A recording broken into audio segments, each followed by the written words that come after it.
everybody, and welcome to Ring Post Radio. We're on the only show that is on a new streaming platform, so we'll see how this show goes. I'm your host, Ryan Knightsey. With me, as always, is the man, the myth, the legend, Scotty Edwards. Scotty, welcome to Ring Post Radio. How are you doing today? Oh, I'm doing swell. It's weird that we're on here now because I've been used to using StreamYard for about everything else, but now that we're using it for this, I'm trying to adjust. Like watching that whole thing go down instead of you just playing the music and me not being able to hear it. You know, I got used to that. I got really used to that. Were you never able to hear the music? I was for maybe the first year, and then that just went away forever. Interesting. I don't even know. I don't know I don't think I did anything differently in that time period. So you broke it. I broke it. Well, thank you everybody for joining us for this week's episode of Ring Post Radio. Again, we supposedly will be on kind of different platforms. I know we're streaming on your Twitter now, but we're also streaming on the Countout Twitter at Countout Pod. We're streaming on the YouTubes as per usual, and we got a lot of show to get to. And we're in a tough spot, Scotty. I'll be honest. We're in a tough spot of how we approach this gosh darn show, right? Where do we start? Do we start with NWA or do we start with TNA? It is such a toss up for me of how do we start this show that it is. I've never in my wildest dreams did I ever think one of our opening topics will either be about the NWA or it will be about TNA's return. I mean, where do you want to start with this show? Well, first, it sounds wrong, by the way. I don't like saying it, but you know, we're saying. I mean, we're not saying it, I guess, technically until January, but still. Yeah, I guess. I feel like we have to start TNA. That's the lead story of the day. That's got to be the lead story. Sorry, NWA, you're getting bumped, baby. Yes, so Impact Bound for Glory was last night. It was, we'll get to a review of the show, of course. But at the end of the show, when I thought, I was like, oh, there's still something playing. Is this the preview for Bound for Glory? Did I miss something? No. They're a bunch of wrestlers walking through a forest, going to a lake, uncovering Frankie Kazarian, super wet leather, uncovering a red box. Then everyone kind of cuts promos about vague somethings for a little bit. And then gets revealed that the box is labeled TNA. It opens, bright lights, nostalgic memories of the TNA of old come flooding out of this box. It sounds something straight out of the Hardy compound. But ultimately, they announced that TNA Wrestling is back, that the show Hard to Kill, which will be in January, is going to be formally talked about as TNA Wrestling presents Hard to Kill. Again, what this means, folks, is for the next several months, it's still going to be Impact, but as of January, they will be formally known back again, TNA Wrestling. Scotty, what do you think about this decision? Talk to the people. All I can say is TNA, TNA, TNA. Let's go. Who cares, right? Like, why do I give a shit if it's called TNA or Impact? TNA is more fun, right? There's a lot of people that have not stopped calling this company TNA. Just the truth. And nostalgia is a son of a bitch, right? Like, that is more important to people, I think, than almost anything else. You know, it's like that has been some of the most interest over the past couple years when they plan to run the TNA flashback show back when was it? Right when COVID happened, and obviously that didn't get to happen. And then they did the Impact 1000 and brought back pretty much every TNA person under the sun. They brought the TNA World Championship back. Like, they've never they've never gone fully away from it, even if they did a name, which fine, because ultimately I think it's a good decision. I know some people are like, you work so hard to get rid of the name, and there's a lot of negatives that come with the TNA name, but to me, it's what most people reference you to. So if that's going to happen, embrace it and create a new era of TNA, because while there is a lot of bad that comes with TNA, there's also a lot of good. I don't know if Impact had as many memorable moments as a TNA did. So I understand why they go back to it. And most importantly, Alex Shelley can now be recognized as TNA World Champion. And I think that's pretty awesome. Yeah, this sort of nostalgia trip remains to be seen how it's going to play out, right? Like, you're right. I think TNA has a lot of good memories as well that people are nostalgic on. I mean, just look at Garrett Kidney on Twitter. There's a lot of good spots. There's the Scott Steiner promo. There's the Kurt Angle debut. There's the steel cage tag team bout that we watched on patreon.com/countapod that we discussed on that show. Pasted in your mind. Of course. No, the Hurricane Run off the steel cage, that spot, or whatever that was. That's glorious. That's glorious stuff right there. The turn, speaking of glorious, the turn of Bobby Roode on James Storm breaking up Beer Money, that was a good spot. At the same breath, TNA does have some negativity to the brand. Some would argue that the brand got so poisoned that was the reason that they changed it to Impact in the first place. But you're also right. This incarnation of Impact Wrestling with what's his face? Who's the guy at helm of Impact Wrestling? I'm blanking on his name. Scott D'Amore. With Scott D'Amore at the helm, it felt like it was almost just like a matter of time for TNA to come back. This was something that they never wanted to forget, the TNA roots. Yeah. As you stated, the TNA championship came back a couple years ago and then it went away again. So many different aspects of TNA that they continuously bring back. I saw one of the reasons that they considered going back to TNA wrestling is because Impact 1000 taping was so well received that they figured it would be a good time maybe to do TNA. It's an interesting move for them. It's the question really of whether or not the nostalgia of TNA can outweigh any sort of negativity that the brand might have had. But that brand negativity goes away through time. Impact has served itself well, I think. Impact this year has been underrated for a large part. And I think TNA coming back in 2024, it's going to be a wild ride, folks. The returns. Does this mean that part of the retirement tour for Sting is going to be back in total nonstop action? I hope so. That'd be awesome. I think it'll be pretty cool. I thought about it this way too. It's like more people were talking about TNA yesterday / Impact than I think I've ever seen them.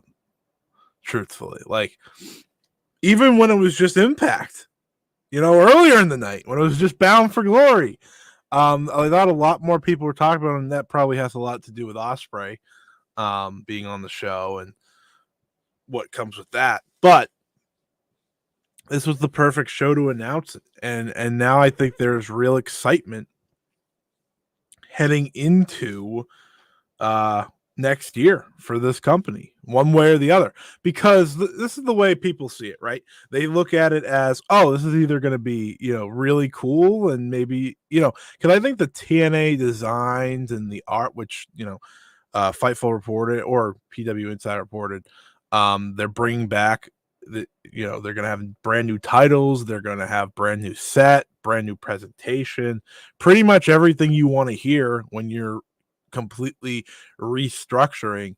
And truthfully, to me, I thought the Impact look got pretty bland through the years. Like, I just thought it got more and more bland. It didn't stand out off a page to me.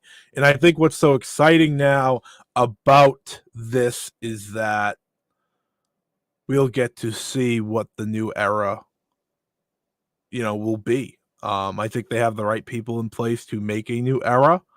And again, it's more excitement for this company that otherwise has not often always been there. I think they've done a good job of creating some buzz this year. And I think now that next year we're going to have it kick off with TNA returning, I think that's very exciting for a lot of people. Yeah, I agree. So there was, like you said, that article that went out about it. I'm just reading off what you sent to me in Slack, so I don't know where you. That one was Fightful. PW Oh, Insider had a full one, which I will find right now. Okay, well, at least the Fightful one, what they talked about here was some of the reasons why they went back to TNA wrestling. One of the reasons given regarding the TNA name change, we were told, was for general buzz and to unite the history of the company, which has been known as TNA, NWA, TNA, Impact, and Global Force Wrestling. We're told that a lot of planning went into this, and actually it was considered as far back as the summer, but kept getting pushed back. There will be a complete presentation shift in this one I think is very interesting, by the way. There will be a complete presentation shift in the program from venues to production to logos and look. We all could have assumed logos and look. Production is interesting. I remember a little bit back about production changing. Do you remember that? I remember an article a couple months ago that talked about how that Impact TNA was going to change up the production a little bit. Turns out it's probably because of this. But I think also what's very interesting to me, Scotty, is shift in terms of venues. Is Impact TNA, this company, Impact TNA, looking to maybe go into bigger venues? I mean, they did sell out the Cicero, Illinois spot last night. I don't think that's a huge venue. I think we have different thoughts immediately when we hear venues. What do you think? I thought we're going back to the Impact Zone, baby. And back to the fairgrounds that are no longer exist, but we'll build a building. And go back to Universal, right? Yeah, you can go back to Universal. You can go back to the Impact Zone. I would have the first tapings. I would have the first. This might be a hot take, but I'd have the first tapings at the Impact Zone. Then you can branch back out. But I think that would be a lot of fun. Do you think? So, assuming they don't, they can still go back to the Impact Zone. I guess that is true. I guess what I'm trying to ask is, do you think there's a chance that they are going to try to look to get even bigger venues? Do you think they should? Do you think they're going to try to do like early AEW with like basketball arenas, college basketball arenas? I don't know if they're going to go that big. I think I don't know about that one. I think baby steps here. Like what are they doing now? Like just under 1,000? Well, let's see. Let's see what the last night's little spot here was. There's no way it was announced, but that's Impact Turning Point. No, but it probably wasn't announced. But I should. You know what I should probably do? I should probably look up what's his face. The tickets, WrestleTix. I don't think WrestleTix probably had it. I know WrestleTix announced that it was sold out at some point. But I'll see if I can find it. But yeah, no. I think it's sub 1,000. Sub 1,000. Yeah. Dude, that doesn't bode well for going up venue size. For me, I'm going to like just a bit bigger, like try to run at the most like Hammerstein. Yeah, they could do that if they wanted to try. Aim for those type venues because I think those type venues are more exciting. Don't do the 2,300 arena, for the love of God. Please don't do that. I can't stand that place anymore because the only promotion that runs it is MLW, and it's like very boring looking. I also don't. MLW. MLW, they're major league. That's a major league destination. That's your promotion. That's your home promotion. That's my home. That's my home. Despite living in Georgia, that's my home promotion. Damn right. I'm trying to see what this venue holds, and it doesn't really tell me anything. But okay, I'm done. Great. I don't care. I couldn't find anything on WrestleTix either. So that was everyone that's listening or plans to listen to this, don't act like that didn't happen. The real news is that the 6-sided ring isn't coming back. Yeah, 6-sided ring's not coming back. I believe I So saw. is it really TNA? Yeah, yeah. Is Dixie Carter coming back? It's amazing to me how much the 6-sided ring of TNA plays an impact on TNA. Like if you go and watch the first pay-per-views of NWA TNA, there is no 6-sided ring. That is a late stage addition to TNA at that time. They The I don't know. TNA that everyone loves had the 6-sided ring. Yeah, that is when it was probably arguably the most popular, and so everyone's like, "Where's that TNA?" Don't bring it back. Uh, yeah, I Maybe don't. like the only time I'd ever bring back the 6-sided ring is for like a one show special, but wrestlers hate the 6-sided ring, so you probably should not bring back the 6-sided ring. No, that is. I think that is a no-fly zone for me. That is certainly a no-fly zone for me. I thought I turned that volume off. I'm excited for the new belts because I hate the current belts. Really? Yeah, I don't like new, but I don't like the red on every single belt. Interesting. Yeah, TNA has some of the best belt designs too. So here's the hoping. I am interested to see how this is going to work out. I don't know if it's going to be a good idea or a bad idea. I think it's going to be a fine idea. I think there are people that are certainly dunking on the TNA wrestling coming back. I don't blame you for dunking on TNA for coming back at all. It is definitely expected, right? Yeah, like I said at the top, I think it was coming down the line. I think it was sort of just a matter of time. Looking back on it, the look at the clues, Mr. Snowman, policeman, whatever. I think if you look back on it, it's like, oh yeah, this was probably inevitable. Just based on like how many instances of TNA they kept alive purposefully. So I don't know. I think it'll be fine. It's at the end of the day, the branding, I don't think the branding will necessarily hurt TNA. I think if anything, the branding, I think they're looking at it as at this point, I don't think the TNA branding is necessarily going to hurt them. I think if anything, it could bring people in nostalgically speaking, and that could be a good thing because as we just talked about, the most popular this in the past 20 years or whatever of this brand was TNA, that 6-sided ring. So that could bring people in. And at the end of the day, Impact, like I said at the top, has sort of been like an underrated brand. They've developed a really good roster of people who have stuck around. So if you change the window dressing to TNA, you still have a great foundation of a house with that roster, a great foundation of Scott D'Amore at the helm. They have been on, we talked about it like last year where they had like those waves of good and bad, where like every pay-per-view cycle, either good Impact Wrestling, bad Impact Wrestling, just kind of cycling between the two. Now that they're just, it feels like they've been on the up and up for quite a while. I haven't seen them dip down in a while. I think the most important part is who's chanting Impact, baby? No one. No. Not a soul.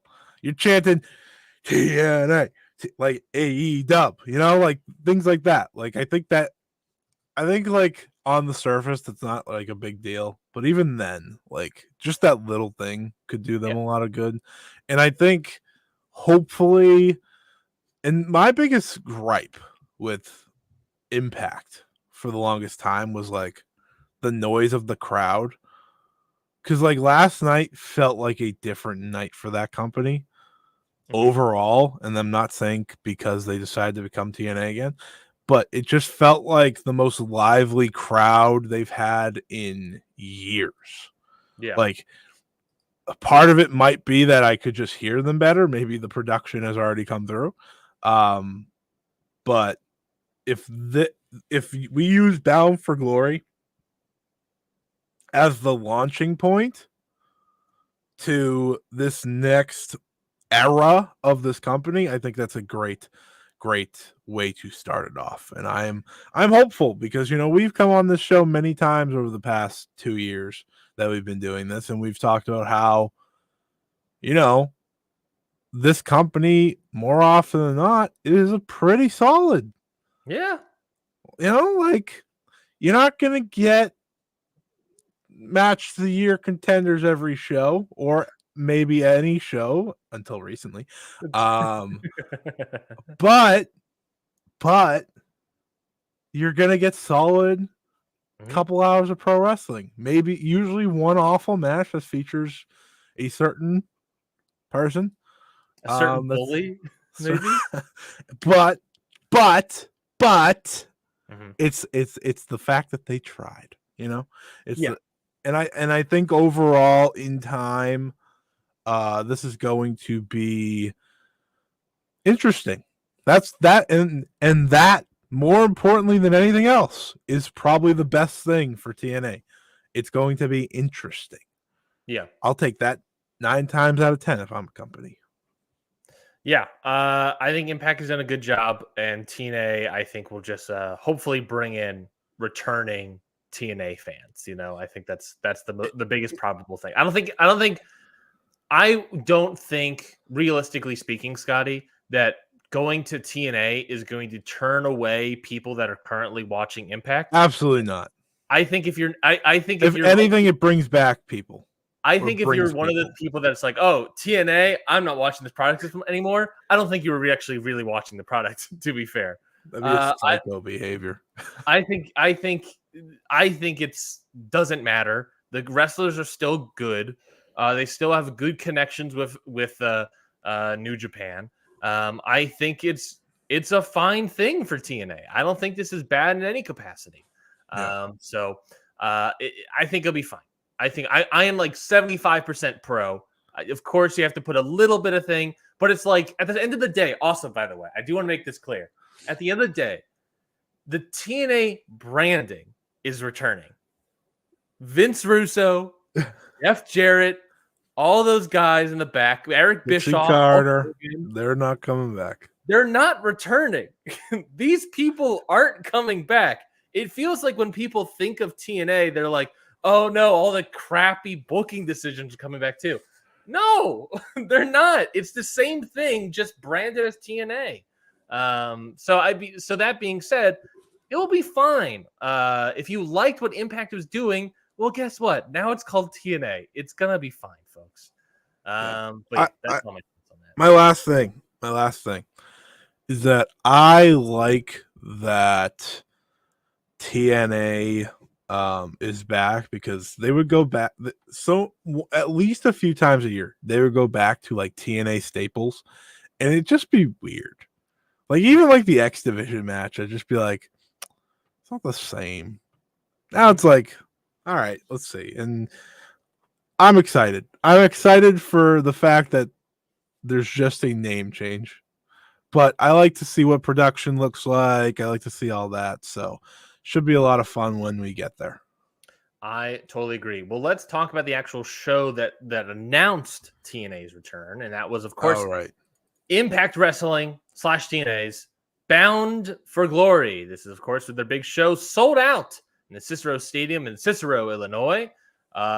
Big Lucha Libre town. And I think the only Lucha Libre Mexican wrestler they had was Juventud Guerrera. So good on. Classic TNA. Well, let's start off with this show. X Division, Impact X Division title match. Chris Sabin defeats Kenta to open up the show. Right off the bat, I want to say that I thought this match was pretty good, honestly. It, of course, wasn't the Kenta of 2000s, but I don't think it was the worst Kenta garbage that we've seen lately. I thought this was pretty good. He got his working shoes on. He went out there and had a pretty solid match with Chris Sabin. I don't think Chris Sabin was a guy that was going to let Kenta not have his working shoes on. So I thought the two of them had a very solid opener. Very, very solid opener for Bound for Glory. My opinion on Kenta is, if we get anything remotely solid, we're doing good. Yeah. Because like, he is so inconsistent now and so like meh, that I'm perfectly fine with getting these like solid outings that involve a little old Kenta, a little new Kenta. My biggest takeaway from this match is that Chris Sabin's just so good. Yeah. He's just so good. Yeah. And I think people need to give him his flowers a little bit more. I think for the past last couple of years, it's just kind of been Alex Shelley, Alex Shelley, Alex Shelley. Lord knows the Motor City Machine Guns don't get their flowers nearly enough. But I think Chris Sabin deserves it because ever since the match with Leo where he won the belt back, he's just been on this killer run. And this was a really good start to the show. Hot start. They didn't wait around. They just got right to it. And I think that's what kind of set the pace for the whole show. Yeah, I think it was a very solid start. How'd you like Killer Kelly's match? Did not air it, apparently. Which is psycho, by the way. They just didn't air a match that they had planned for the show. Yeah, and they didn't even do a countdown for Bound for Glory. They didn't do a pre-show gimmick. Hall of Fame thing, right? Yeah, beyond that, they didn't do a match at all for that. They just did the Hall of Fame gimmick, which, by the way, Mike Tenay. That was really good. I didn't see the Tracy Brooks speech, but the Mike Tenay one was fantastic, and I love how his voice is just the same. You expected his voice to change? I expected him to come out like, "Hey, everybody, it's me, Mike Tenay." No. I never want to hear you do that again. Oh, me? I'm an old-timey prospector, Mike Tenay. How's it going? Panning for gold. Ooh. And then he trips on his his coveralls. I think you have a different memory of what Mike Tenay was. Yeah, I'll take it to you, Don West. All right. Let's move on. Monsters Ball match. Of course, this was the Monsters Ball match, so they let all the people out. I forgot that this was the gimmick of a Monsters Ball match, by the way, of putting people away with no food, no water, no light for like a 24-hour period. Did not realize that was part of the gimmick, but that's what happened. They let everybody loose. PCO defeats Moose, Rhino, and Steve Macklin to win the Monsters Ball. What did you think of? Did you have a ball of a time watching this, Scotty? No, that's fine. Yeah. It was my second least favorite match of the night. Yeah, it was. I think I said it was solidly good. Solidly good is where I solidly good. I thought that it had. What would solidly bad look like? Call your shot gauntlet match. Got me there. No, I think it was like solidly good. I think they executed their all their spots well. I think the thumbtacks on the concrete spot, that was fine. The PCO flying all over the place was fine. Nothing to really complain about. I think it never reached the height that we sort of previewed that I really wanted it to reach, which was the Steve Macklin PCO match from the summer. It never reached those heights, but for a classic brawl sort of schmaz fest, I think it served its purpose here on the card. Impact World Tag Team title match. ABC, Ace Austin, and Chris Bay finally get their title back when they defeat the Rascals, Trey Miguel, and Zachary Wentz, of course, to become the new Impact World Tag Team Champions. Two-timer club right now for ABC. What do you think about this tag team match? This is about where I expected it to land.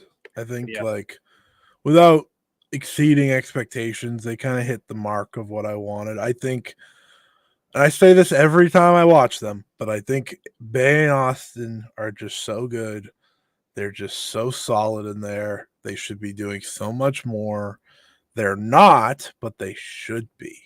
And that's pretty much where I land on this. Like, I think ultimately, if they were in another company, and I hate to say this, but if they were in another company, they'd be far more appreciated by the overall wrestling community. Like when Ace Austin was in the Best of Super Juniors, he felt like a breakout star in that, and then he just, I don't think he's been to Japan since. he has not. Yeah, I think ABC are probably now, but if not now, then very soon, going to be the like biggest. I mean, they're. I think about it a lot nowadays. I think they're like the modern day Motor City Machine Guns, to the extent of a highly underrated tag team that is just so great and so solid, but that just happened to be on Impact and TNA. I think you're right. I think if they were on WWE or AEW or New Japan Proper or whatever, they would get more of the flowers that they deserve. It's just that they're on Impact. And until If I'm not saying they leave Impact to find those waters, but it's like they are really good. They are really solid. I really would like for this match have been great. I've seen this match. It's like the second or third time I've seen a match the Rascals and ABC face each other, but they are. I always expect them to have a better match. This still was very good, right on the 10 as you would I expect. thought they carried this match. The Rascals. No, not the Rascals. The ABC. Like, I don't remember a single thing the Rascals did. No, me neither. I don't really remember a lot. I feel like it was Ace Austin and Chris Bay's show for sure. And I think to the extent, I think that was planned. The best Rascals team was the one that signed with WWE. So, What was it? M3K? What were they? MSK. Duh. How could you forget that? Idiot. I'm not a big MSK fan, apparently. I guess not. Did we ever find out what MSK stood for? No. I think they were going to say what it stood for, and then he got fired. Well, let's take our best guess. MSK. No. Magic. No. Magic. Shrooms. No. Now they're not weed people. They're shroom guys. Stop. Knights. All right. Next was Speedball Mike Bailey versus Will Ospreay. Best match in the show by far. Wow. Do you great match. Do you want me to call that a hot take or something? No, I got a hot take because some people tweeted me about it during that. I tweeted out 2 takes last night, and some people were upset about it. One of them about Sky Blue, and the other one about this match. Scooby Dooby Doo. I don't like the Scooby Doo gear, but people were Scooby Dooby Doo. She's Sky Blue. Actually, that works. What works? Scooby Dooby Doo. She's Sky Blue. Yeah, no, I think I'm sold. Yeah, she's just gonna come out fully in a Scooby Doo gimmick. That'd be great. But no, this match I thought was great. I thought it was fantastic. I gave it 4.25 stars.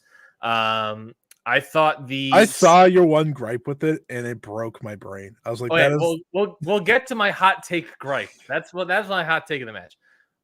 The sequence, that super kick sequence, where they're like reversing and countering and hitting all those super kicks back to back. From there to the end of the match were some of the best stuff I've seen.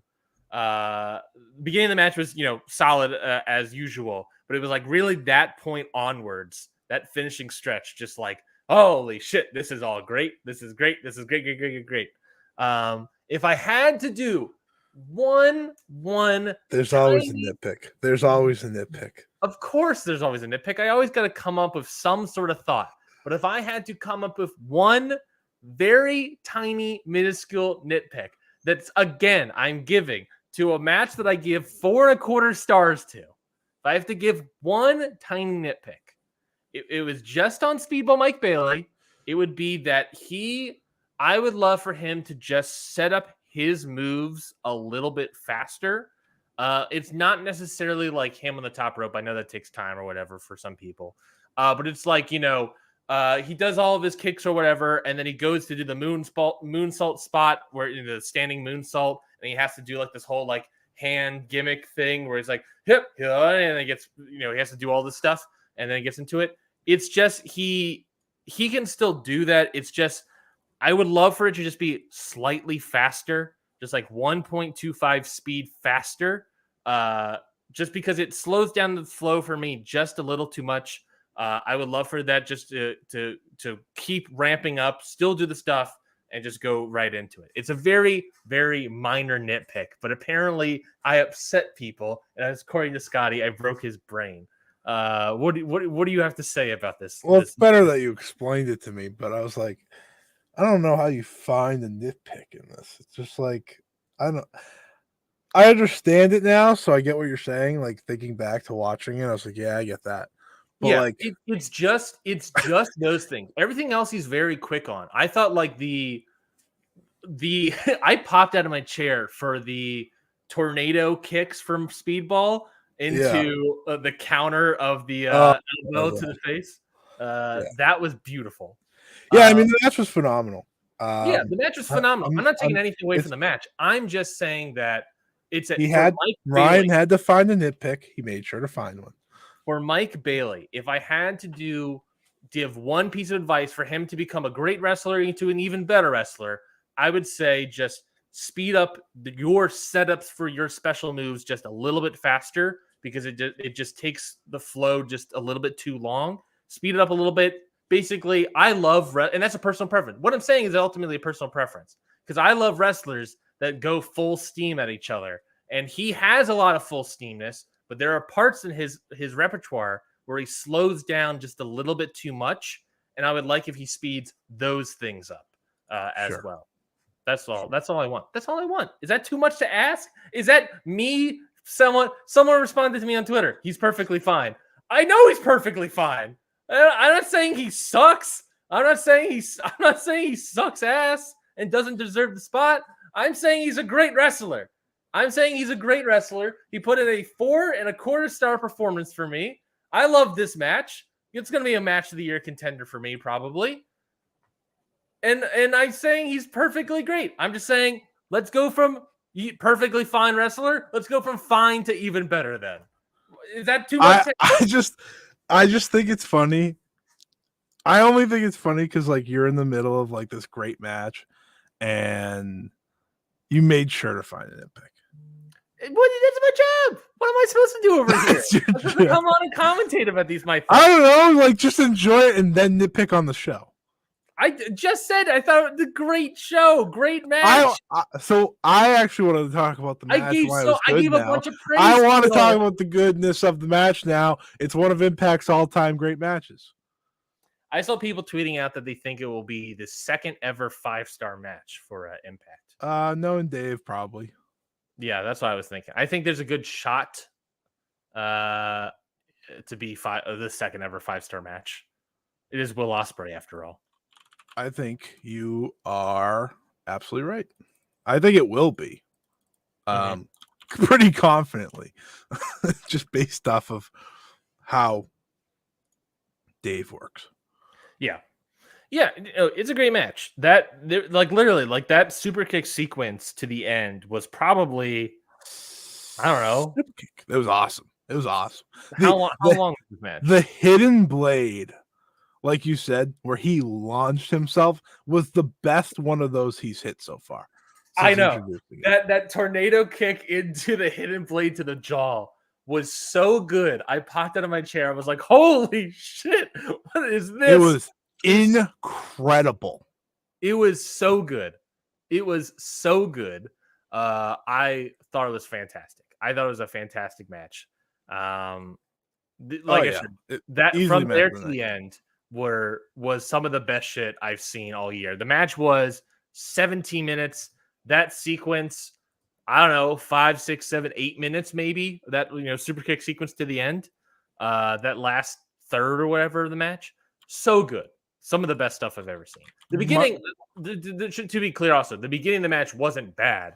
It was just like once that super kick sequence happened, it picked up and took off. We got the best.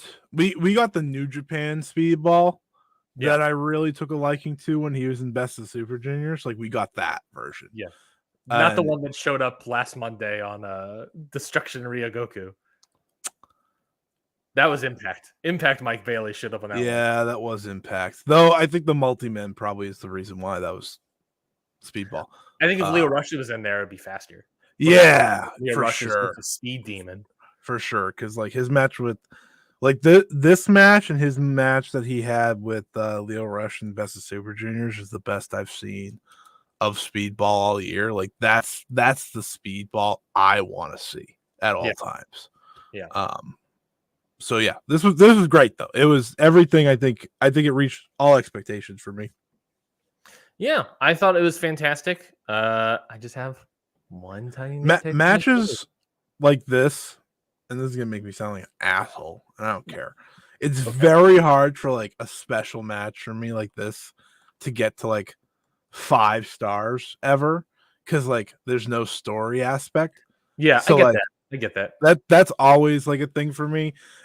I always have that, and then like if the right person needs to win or lose, that had no control over this match. I didn't really care who won and lost. I also knew who was winning this match. One person had a belt, the other person is the Impact wrestler. Hasn't really done much in Impact this year. No. I sometimes forget he's in Impact. Wow, Scotty, you had to always find one nitpick about this match. You already knew who's gonna win, and that wasn't a nitpick. That was just me telling the truth. I have to. I guess my nitpick was the why I would never give it 5 stars part. Yeah, no, and I completely agree to that. It would have to be like a generational singles match. Like admittedly, I did not give Kenny and Danielson 5 stars. However, I went 4 3/4. Had that had the build up, who knows? And not been on had commercials. That is the classic like Dave Meltzer response of just like everyone gives it 5 stars, and it's like I went 4 3/4, and he's like, "Well, yeah, you're basically saying it was a great match." I mean, like I'm sure there are people. Do you have a rating? What was your rating for this? Oscar? 4.5. What was it? 4.5? Yeah. Yeah. So 4.5. I did 4 1/4. I'm sure there are people that are giving it 5 stars. You and me are so far off from each other. I don't know what you're talking about. At the end of the day, you and I both basically say the exact same thing of it's a great match. Go watch it. You know? Yeah. It's like to me the biggest difference is a half.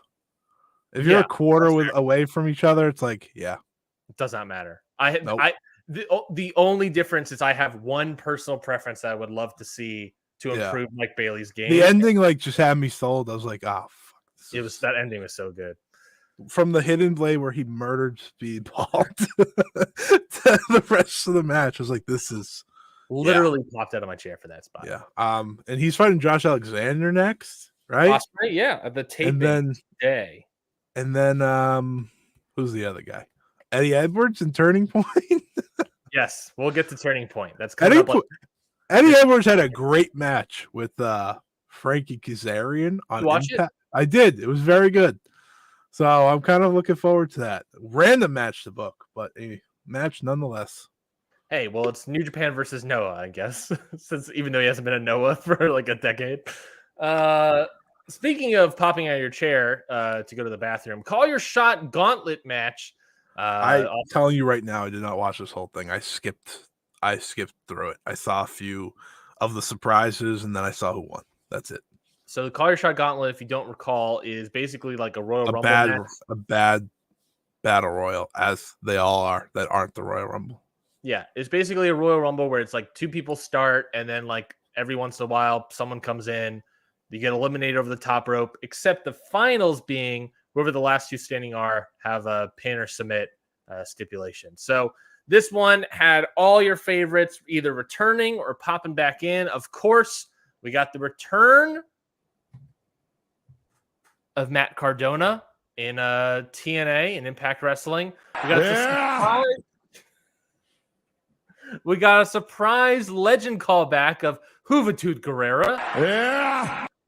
And the debut, and I think this actually would be a very good spot for them in Sunny Kiss. Yeah. I think Sunny Kiss in Impact would actually be a very good spot. Put her with the Giselle Shaw faction. I think that'd be a very good spot for her. Well, other than that, Jordan Grace won. There you go. Jordan Grace wins by defeating Bully Ray, and that's the final 2. Afterwards, she announced that she will be challenging and using her Call Your Shot gauntlet immediately and calling her shot at Hard to Kill in January, where the TNA name will be It was announced. for the knockout title, which was a little bit of a letdown for me. I fully agree. I tweeted this out as well. I understand, obviously, knockouts and all that stuff. I fully was hoping that she would call her shot for the world title, for the Impact World title. I think I wanted at least X Division. at least X Division. I thought I heard Saban would have rocked. That is true. I thought her and Josh Alexander, assuming Josh Alexander would have won last night, would have rocked too. That's true.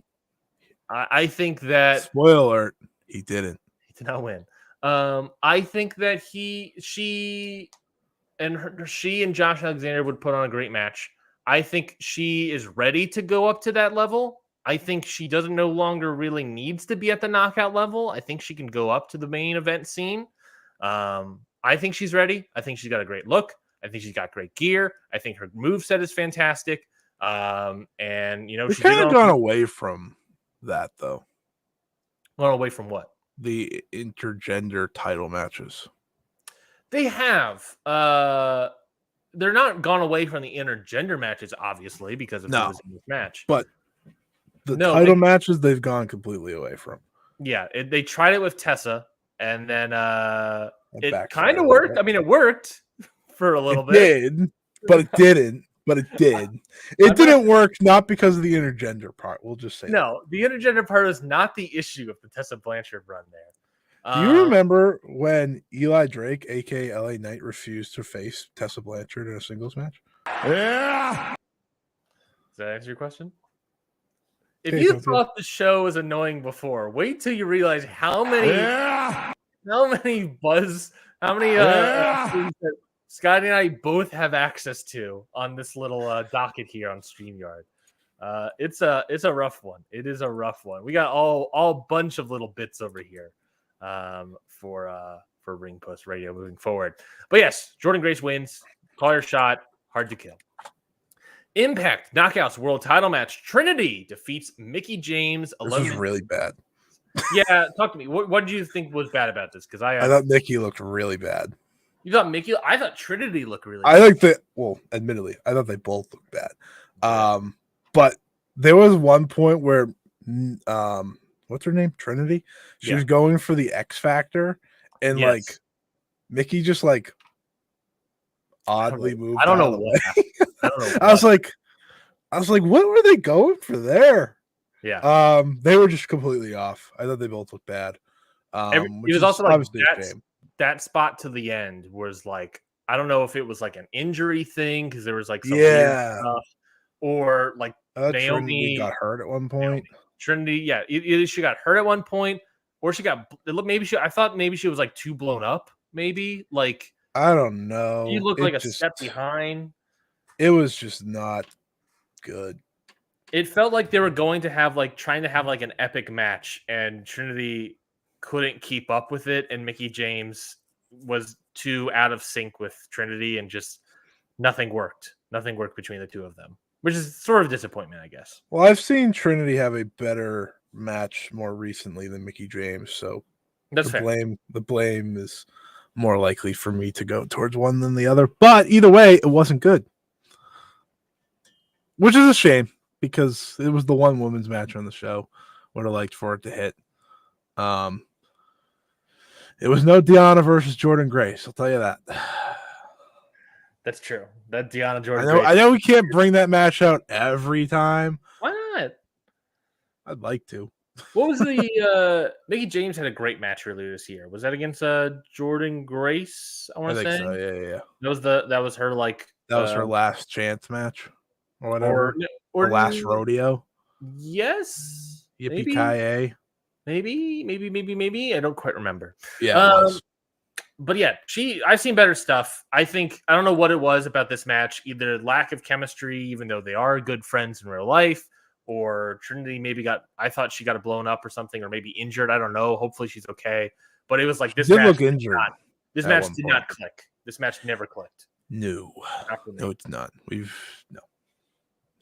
Impact World Title match. The main event for Bound for Glory, of course, was Alex Shelley defeating Josh Alexander in 22 minutes and 32 seconds. Right person won. I can agree with that. Alex Shelley, TNA World Champion. I'm never going to be upset about a Josh Alexander win, but Alex Shelley, well, assuming he can hold the title until January, it remains to be seen if he will be a TNA champion. He's TNA World Champion. I'm not too worried about really anyone. That's fair. What do you think about this match? I thought it was really good. I thought it was a really, really good match. Definitely on a level or two I expected to go. It was still really good because these two can't have a bad match. But I thought this could have got to like 4.25 on a good day. I agree. It did not. It was still a good match, but it was weirdly a disappointment for me. It was really structured for me. Yes, because they were starting to like absolutely destroy each other at one point. I was like, yeah, let's go. And then they started working the arm stuff. I was like, I feel like this is out of order. Yeah, I don't know what was happening with the match, but it definitely, like, I still thought it was very good. I went like, I went 3 3/4 on this. Me too. Me too. I just that there was another place it could have gone, and I wish we got there. We never went to next year. Still a strong main event though, to end a really strong show.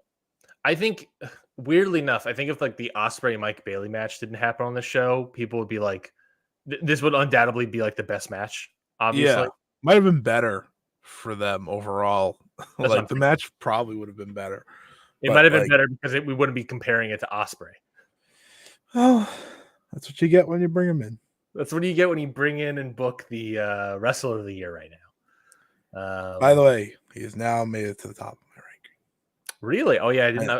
I know we were on the tracker for a while there. I kept saying Okada. Okada has been dethroned, and I don't see Kazuchika Okada on Dynamite this week, baby. I was watching Collision at the same time, which is how I got roped into Sky Blue conversations while I'm watching an Ospreay match.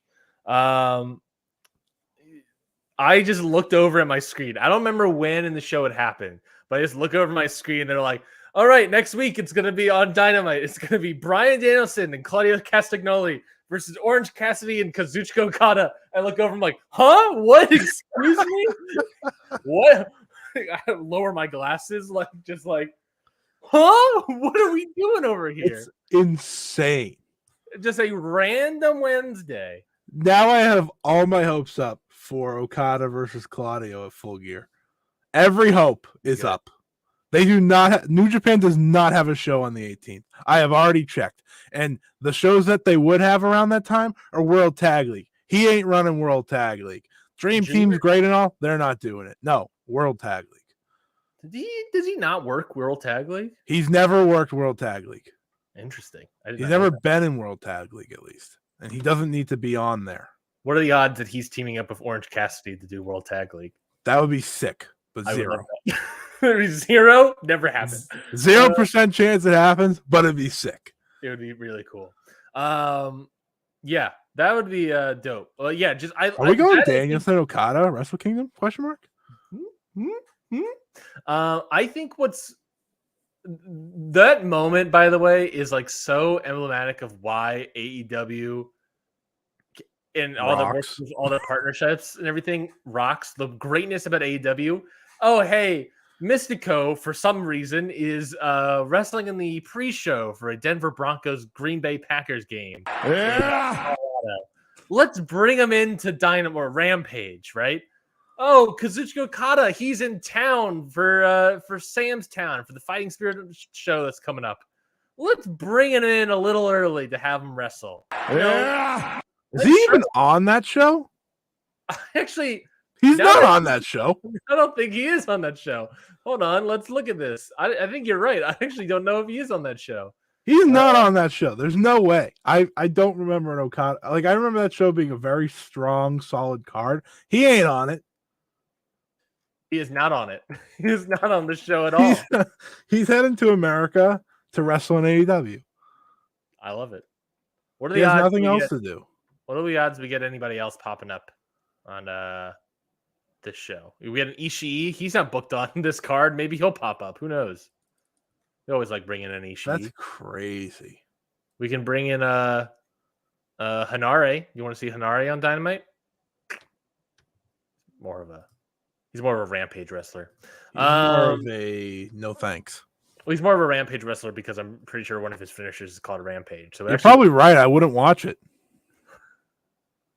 The only person that gets me to watch Rampage is Mystico, baby. Yeah, so sorry. Yeah. I've been thinking about it recently, and I think in the new year I'm dropping Rampage. Wait, time out. You still watch Rampage? Yeah, I still watch Rampage. Of course, you still. That's psychotic. Rampage is the ultimate. Oh, you put a nice little pretty match on there for me? I'll watch it. But otherwise, you can have your Kip Sabian matches. My John Silver Brothers Zay Kip Sabian matches. Yeah, there was zero chance I was watching that. Just like I was zero chance I was watching whoever won versus Orange Cassidy. Yeah, Battle of the Belts is a joke. I also watched Battle of the Belts. But I will watch Chris vs. Willow. That was pretty good. I thought it was pretty good. Yeah, no, I think I'm just new year. I think I'm fully dropping Rampage. I still haven't. I've been holding out hope, holding out for a hero of some kind. It might have been Mystico. I need a hero. Sorry. But if we bring in more Lucha guys, then I'll certainly be picking back up Rampage. But basically what I'm saying is the clock is ticking for my Rampage time. I'm still going to watch it at the end of the year, and then I'm probably going to drop it. We should call it, I don't know. We should just call it Super Rampage anytime CMLL shows up on there. I agree. What's the Spanish word for Rampage? Let's go Google. Rampago. I don't think that's true. I just read Google Rampage. Google Translate. Let's see. Let's type in Rampage. And we'll do not Japanese. We'll do Spanish. Not Serbian. Where the hell is Spanish on this goddamn thing? Oh my god. This is great content. It's great content. Do you hear, honey? Ready? Alboroto. Did you hear that? I felt pretty close. Alboroto. Hey, you know. AEW Alboroto. That's what I said. Let's talk about let's continue talking about Impact real quickly. Let's talk about Turning Point, which is happening this Friday, if I'm not mistaken. More Impact. We've done an hour of Impact. It's a huge show. It's an Impact. Some could say the first hour of this show has been total nonstop action. Just saying. Some would say that, and they would be wrong. I'm also, by the way, I'm not positive on this, but according to Cage Match, I have to look up actual Impact Wrestling now, because according to Cage Match, this show is happening this Friday, but the broadcast date isn't till the week following, November 3rd. So now I'm like, wait, what is happening? Is it happening? Are we going to watch it? Let me tell you right now. Turning Point. It says November 3rd. It's live on October 27th at Turning Point. So they're taping it this Friday, and they're airing it the following Friday. That's psychotic. Well, we'll talk about it. I don't want to preview it anymore. You don't want to preview it? You don't want to preview Joe Hendry versus Simon Miller? Nope. You don't want to preview Jordan Grace versus Danny Luna? Nope. Eddie Edwards versus Will Ospreay. I mean, I'll preview that. I'll certainly preview that match.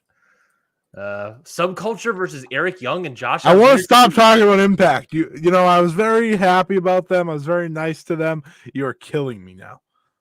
All right. Well, that's fair. Well, I need a hero. Sorry. Let's talk about the other probable opener for our show on any other day. Let's talk about the NWA. Of course, we are an NWA podcast. I could not. I can't believe we're doing this right now. Just like the NLW. We are major league. We're talking about this. But I'm also wanted to talk about it only because I've previously worked on the CW network. So maybe I may or may not have insight. We'll find out. But NWA reportedly signed 2 TV deals with the CW. Of course, it was previously reported on back in July that they had one TV deal with the CW, but now they have two.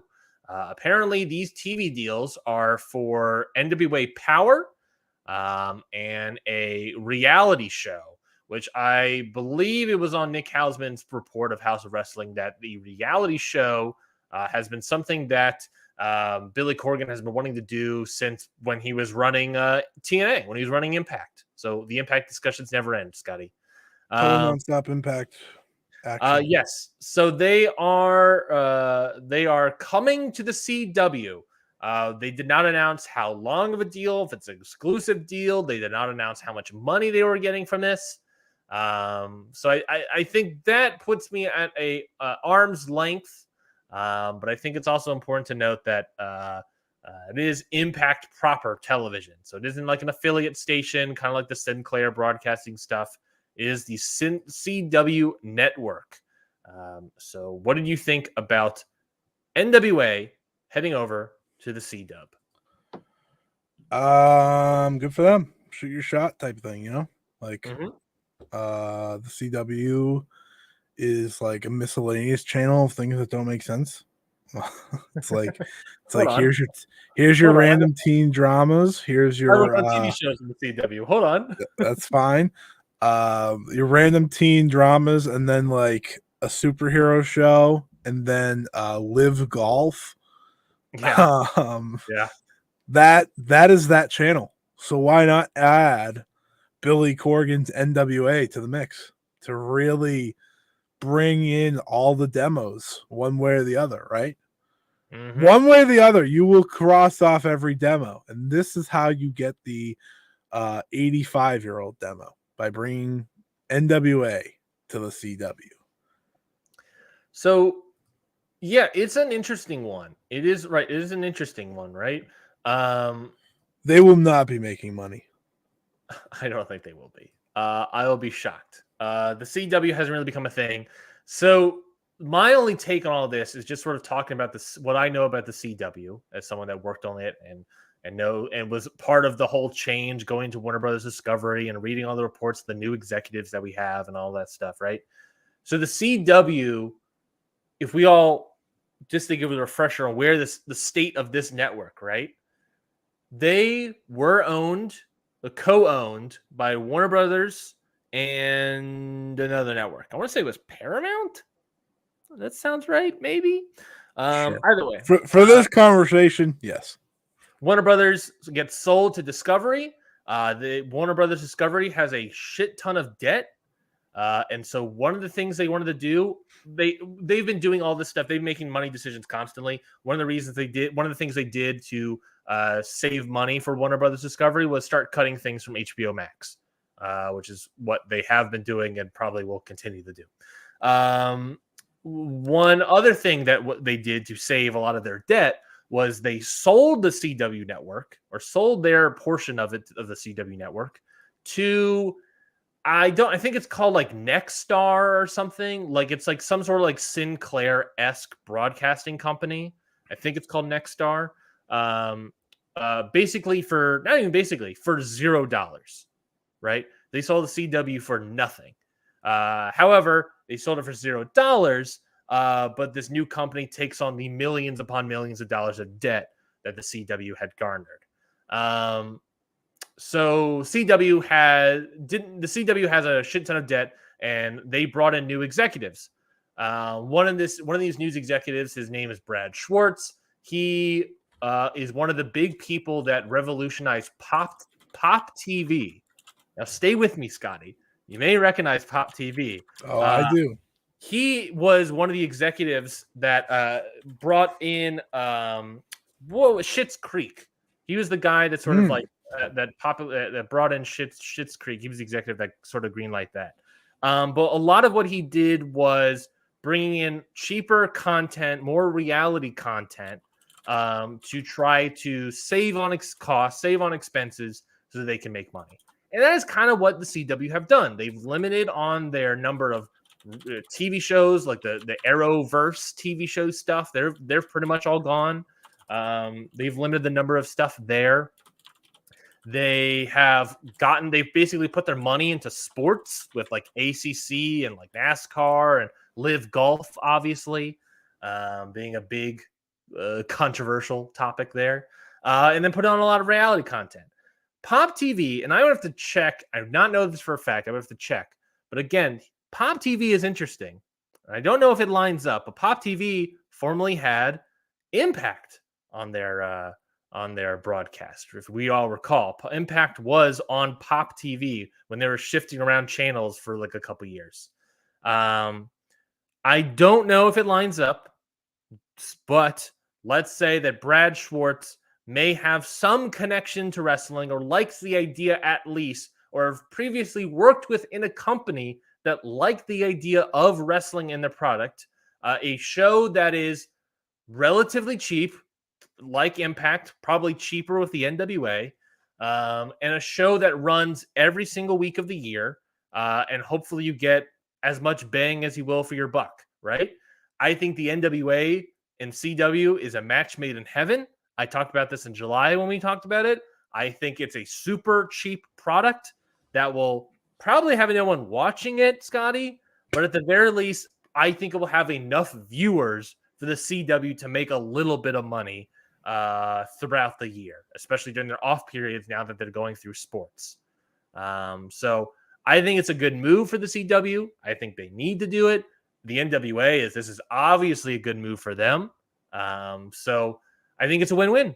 I think it's a win-win for the CW, and I think it's a win-win for Mr. Billy Corgs. Do you ever just, anytime I see like NWA pop up, when the hell do they tape? I've never seen anything about like them having tapings. I know they typically have tapings like after a pay-per-view, but their pay-per-views are so few and far between that I don't actually know if they last the entire time. But I also found out recently that it's just NWA Power. They got rid of the NWA USA show. So they've brought it down to just one show now. So I don't really know what they're doing. I mean, it's taping. They're taping less, I guess, but I don't know. NWA, CW. What do you think about the reality show? Do you have any takes on this reality show that they're making for the NWA? Do you think we're going to get Tyrus on CW Network? Oh God, I hope not. I think it could work though, because of the OVW show. Yeah, that was big. Obviously, that was on Netflix, so that's bigger than the CW in the year 2023. But it would be on television. I think that's good for them if they get it. I think there would be people interested in that. I wouldn't be, but there will be people, and maybe the ones that have become OVW maniacs can follow through with NWA next. Yeah. Jordan Patu might be the only person that has become an OVW maniac, but that's enough. He's a Hollywood Haley J fan. He's a big I don't know. Is that what OVW calls their fan base, the Maniacs? I have no idea. Do you think that's what we should call our fan base? We've been towing around the idea of what we call we're not. No, we're not. No. The Ring Post Radio Maniacs? No. The RPR Maniacs? That sounds like a baseball team. It does. Like the backyard the RPR baseball. Maniacs? Yeah. That sounds like a backyard baseball team. Are you a maniac? I am a maniac. I recently downloaded. Did you ever play backyard baseball? Yeah, back in the day. I recently downloaded the 2001 backyard baseball, and it was the first one where they had the MLB guys show up. So it's real good, real good stuff. I'll say classic. Pablo Sanchez, baby. Everyone. I looked at this. I was like picking my team for backyard baseball, and I was just like, who do I pick? I saw Pablo Sanchez, and I was like, all right, that's a good pick.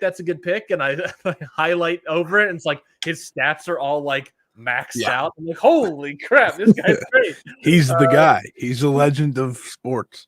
He's the GOAT, if I'm not mistaken. Backwards hat, little dude, dingers. Backwards hat, little dude.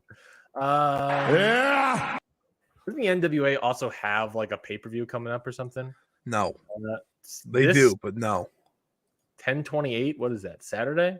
Sounds like a show that you'd probably like. No. When I think of NWA, I do think of you.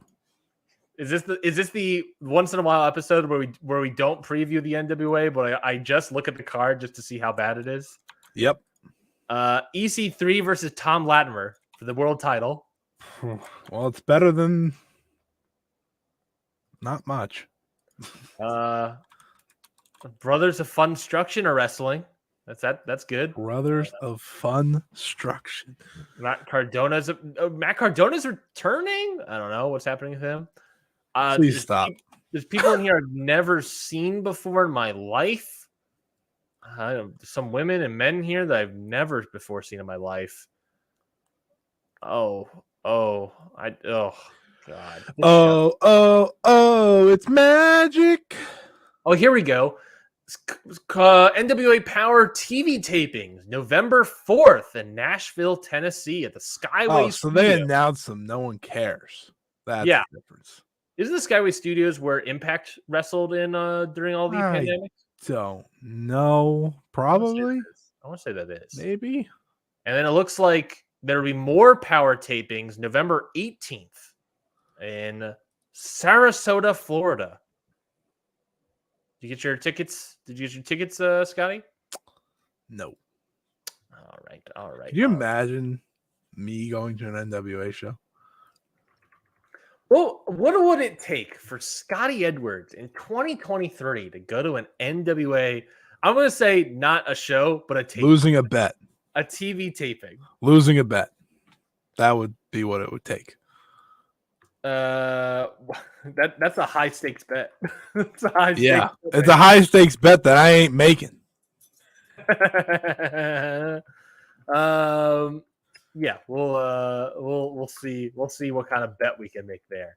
Hey, you know what we should talk about? Because I don't think we have this on the document. I think it's a bigger deal than like half of what we just talked about. What are you talking about? Okay, just NWA. It's bigger than it's probably not, but for what I like in wrestling, it's bigger, and that's what matters. Okay. Katsuhiko Nakajima showed up in All Japan. I know you. We're just letting this go under the rug. You kidding me? Not happening. Not happening. No. Yeah. We're not just letting this go under. No. Not only did he show up, he smashed the shit out of Kento Miyahara with the flowers that he brought him because he expected him to win. Like, what a simple yet perfect story. Mm-hmm. He's like, you didn't win. And then he absolutely drills the poor guy. Oh, I'm so excited. Why do we cover Noah on this show, but we don't cover All Japan? One of these companies has been far superior the entire year, and we've just accepted Noah, who has a stupid show next week that Jake Lee probably still gonna win. What a fleece of a trade, by the way. Is this the biggest, most one-sided trade in wrestling history? Here, we'll give you Jake Lee, and we get Katsuhiko Nakajima. He doesn't even have to sign for this to be the biggest deal of all time. I mean, I agree with everything you're saying. I fully agree with everything you're saying. I don't know why we don't cover All Japan more. I think when we start off the year and we do our I know. When we do our list and our wrestling landscape talk and talk about what we're going to start covering and start not covering, I think we have a serious conversation to be made that Noah gets absolutely dropped to the floor. What am I looking at? So Noah, I Noah see was on the bottom of our keep. I understand. And All Japan right here is on the middle of our eyes. Our eyes on All Japan. Well, eyes has changed to it's getting tossed in the fold. Noah needs a lot to get me back in. You know who else is on the eyes list? That's pretty bad. One PW. That's pretty bad. Don't even say it. Don't even say it. Don't even say it. Yeah, there's some. I'm excited for the end of the year talk because I want us to bring more indie wrestling talk too into the show. I know it's kind of tough, but when I say that, Scotty, I mean like us talking West Coast Pro, DPW. DPW, I'm happy with. Their shows just don't air live, so I know. that's part of the hoops. But there was another indie that I really enjoy. I guess Rev Pro is an indie, but Glate. Is Glate an indie? Did we count? No, they're a company that indie? like no one in Japan likes. Yeah, Glate also on our eyes. Yeah. They're gone. No more eyes. Out of all the Glate, this is out of all the eyes, All Japan's the only one that deserves any respect. Yeah, I don't remember what the other ones are. Yeah, I think there's a couple drops on here, super easy. AAA drop, Noah drop, Warrior Wrestling, Prestige Wrestling. We're dropping those. I think here's the thing. Ring of Honor on the cusp. I gotta say, only their pay-per-views. Did you hear about the pay-per-view announcement? It's not at the Hammerstein. Not at the Hammerstein. It's in Garland, Texas. But it's also apparently exclusively on Honor Club. Ugh. It said on the poster for Ring of Honor Final Battle that That's probably a lie. I'm pulling it up right now. I'm going to pull it up right now.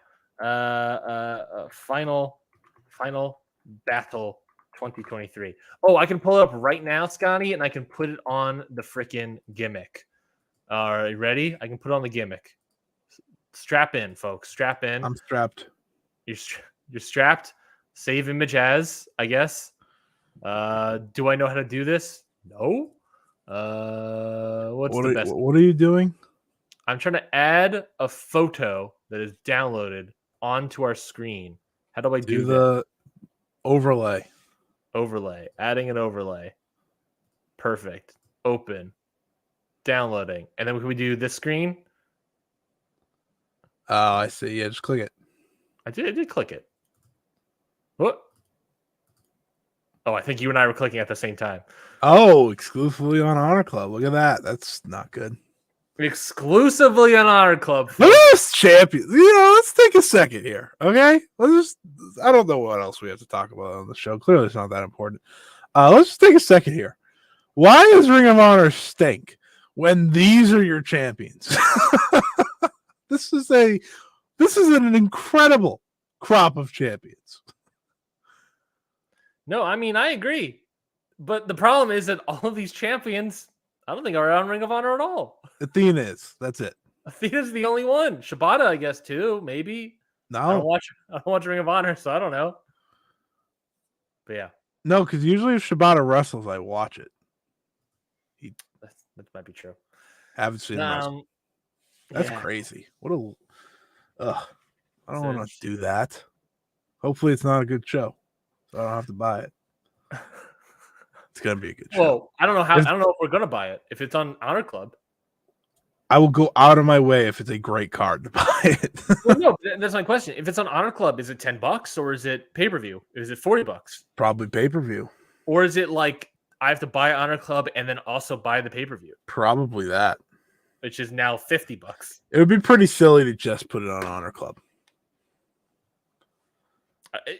I would say it's silly unless it means that Honor Club has so little subscribers that they're like, oh, we need to punt this to Honor Club to try to get some subscribers back. Maybe if Ring of Honor mattered. No, that's the case. That's the case, folks. That's it. I'm going to say it. I need Ring of Honor sold back to Sinclair. It's official. New Japan. Let's talk about something else. New Japan. Fighting Spirit Unleashed is a show that's happening this Saturday. Yeah. Las Vegas. Sam's Town Live. I almost said Las Vegas, New Jersey. I read Nevada wrong.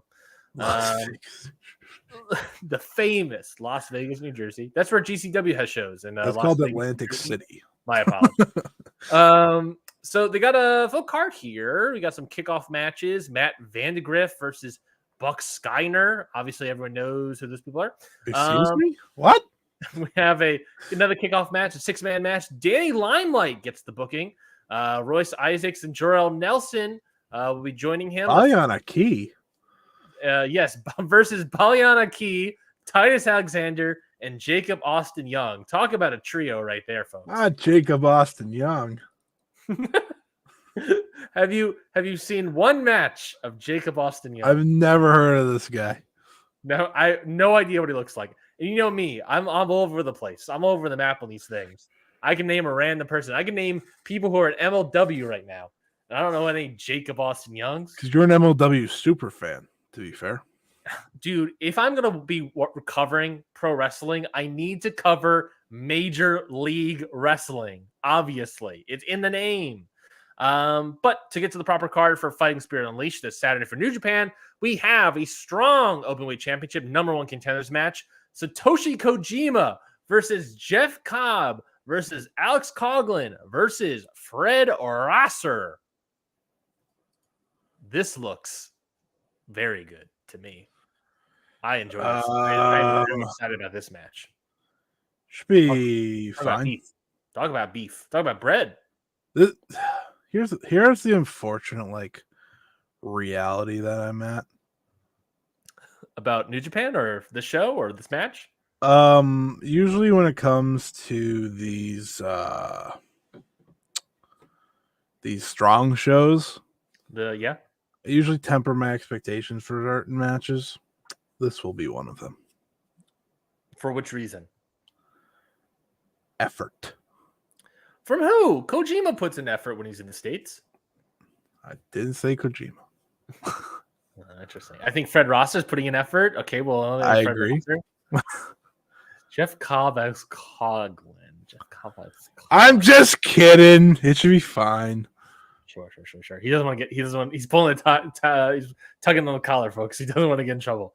Tag team match: Johnny Robbie and Luvia versus Zexus. Double L. Wouldn't that be Uvia? I can't roll my tongue, so I don't think you had to roll your tongue for that. I haven't taken Spanish since 8th grade. And then I took Latin for 3 years, and then I took Gaelic. I don't remember anything about Sounds like a terrible decision. I don't know why I took Gaelic for a full year. That was an interesting Did time. you hate yourself? No, I think it's because I saw a list of languages and I was like, oh, that would be fun. And then I took Gaelic because I had to take one. Versus so that's a team versus Zuxis and Stephanie Vaquer. Yeah, this is where Stephanie Vaquer is going to officially challenge Mayu Iwatani. So, as you can imagine, I'm freaking out. Where would she be challenging Mayu? Lone Star Shootout. There we go. Which is 2 weeks after this. Tom Lawler versus Gabe Kidd in a special singles match. Sure. That should be good. Sure. Talk about effort. Tom Lawler puts an effort. Gabe Kidd but it's probably overdoes it. Unfortunately, though, it is the people who are not my dogs. Yes, it is the War Dogs Gabe Kidd version. So we'll see how much effort gets put in. Did you see they got booked for a GCW show? And I said, I'm just going to send this picture anytime someone asks me why I don't like the War Dogs. It's the biggest indie. Of course you got to get that book in. Well, I watched the GCW match this week. Oh, what'd you watch? I watched Masha Slamovich versus Rina Yamashita in a death match at Korakuen Hall. And? It was very good. Oh, okay. All right. Look at that. GCW fan, Scotty Edwards. Nope. Don't ever say that again. I guess it's fair. I call you an NWA MLW fan. I mean, I didn't watch a GCW show recently. Which the MLW one is true. So yeah. Well, yeah. Right before the show started, I was watching Fury Road. MLW. Jesus. What matters is that Mystico's in the mess match. Yeah, so next is the Atlantis 40th anniversary match in the USA. Atlantis Jr., Atlantis, Mystico, and Hiroshi Tanahashi versus Adrian Quest, Tiger Mask, Soberano Jr., and Rocky Romero. It is so insane they brought Tiger Mask to the US. He stinks. Maybe they're going to bring him into Rampage. Oh, Jesus. Tiger Mask. Dude, I'm just here for the Mystico bits.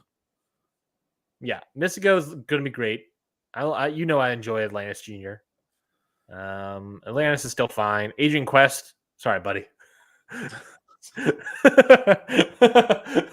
All we know is getting pinned at least. Sorry, my guy. I apologize. Yeah, it's 100% not power broker Rocky Romero. How many moves on a scale of I don't know, whatever. How many moves do you think Mystico's gonna do? Like, how many actual moves does he do in this match? I'm gonna say, can I rank the moves? Sure. Okay, I don't know. I think Atlantis Jr. is doing the most moves in this match. Okay. On his team. I'm just gonna say that's a fair take. Mystico He is the young guy. Tanahashi. I think Tanahashi does more than Mystico because I think Mystico gets too locked into cheering to the crowd. But this is Atlantis 40th anniversary. Are you saying Atlantis is last? He's doing the least amount of work in this match? Atlantis might tag in, hit a move, and win. Plausible, I guess. Plausible. I think this is gonna be sick. I think there's a chance Mystico is fourth. I think he could easily be second. That's my king right there. He tags in. Hits the one splash and he tags out. He could easily be second. He could easily be fourth. If he's first, this match is getting more stars than it should. 30-minute time limit. The New Japan website doesn't have the title here, but the New Japan Strong Women's title, Julia defending her title against Hyan. Yeah, excited for this one. What? I knew you were pressing the button because I saw you you're like looking down. You're like, Oh, where's that button? Oh, where's that button? I saw you. Yeah. No, I'm really excited for this one. I think is it Hyan? Is that how you say it? Sure. I have no idea. All right. I believe it is. I believe it's Hyan. I've seen her wrestle a number of matches. She's really good. And I think this is a great opportunity for her. She's been around a lot of places, like a lot of places you'd want, I think, a wrestler. Obviously, she's from Reality of Wrestling. Yep. Reality of Wrestling, which is, just such a great spot for creating women's talent. She's done Japan before. She works a lot of Rev Pro and WXW these days. Mm-hmm. But I'm really looking forward to her getting the shot. She had trained at New Japan Dojo earlier this year. So out of all the wrestlers they could have picked for Julia to face in a big singles match like this, I think this is one of the better choices. And I mean, the match won't be long, but Julia's not going to just, go to America and rein it in. They're going to give a good effort here. I expect it to be pretty solid.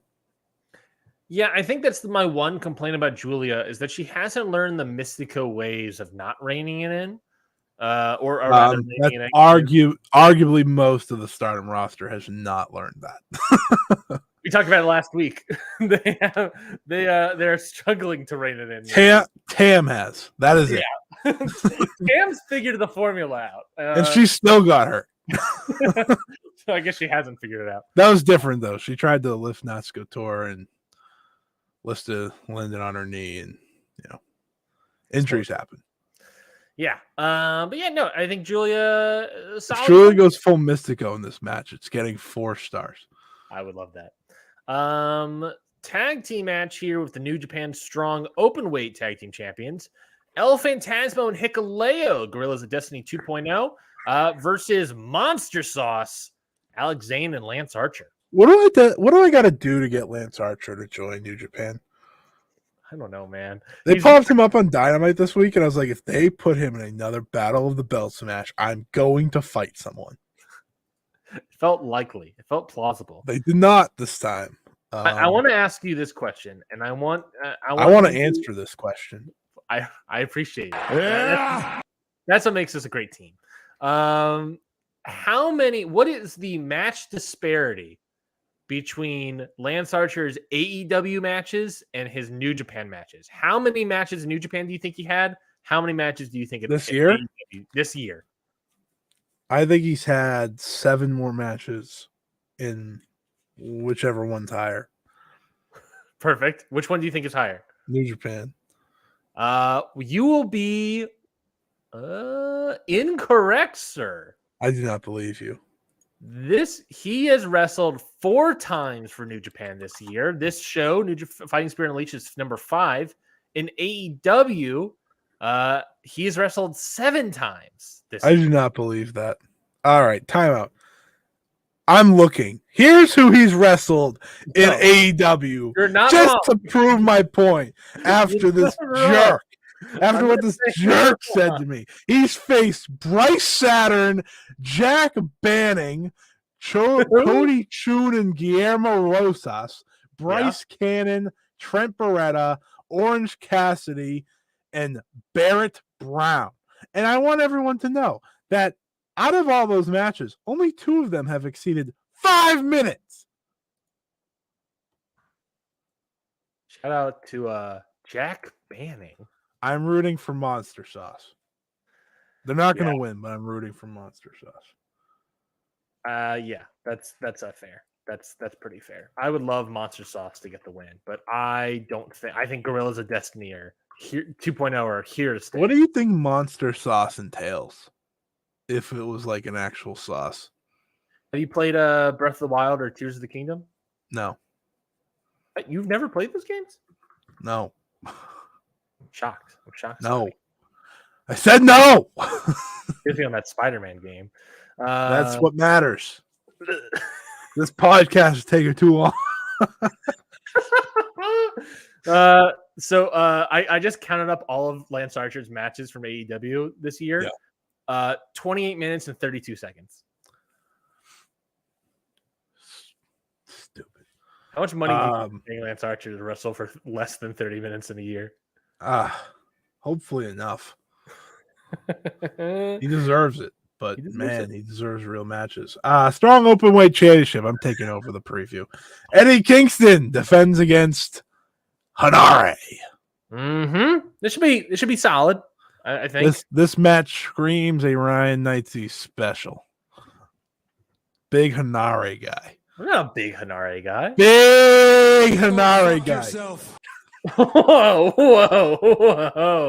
Slow your roll, my guy. Slow your roll.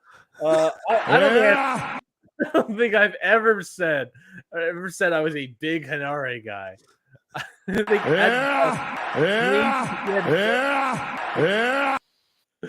The show. This is why we should not have gone on the StreamYard. This is why we should have stayed on OBS and should not have gone off to all these tangents. Yeah. I'll just do it instead. Yeah. This match should be as good as Eddie Kingston can make it. I think I can agree with you on that one. We can agree on that one. He's definitely winning. Yeah, 100%. 100%. Sorry. Yeah. There we go. That worked. I'm not going to press a button the rest of this show. That's a lie. Special tag team match. Yuya Uemura and Sonata, the 2 members of Just 5 Guys, versus LIJ's Hiromu Takahashi and Tetsuya Naito. All right. This is going to be a big time question. Who does more moves on this show? Mystico or Tetsuya Naito?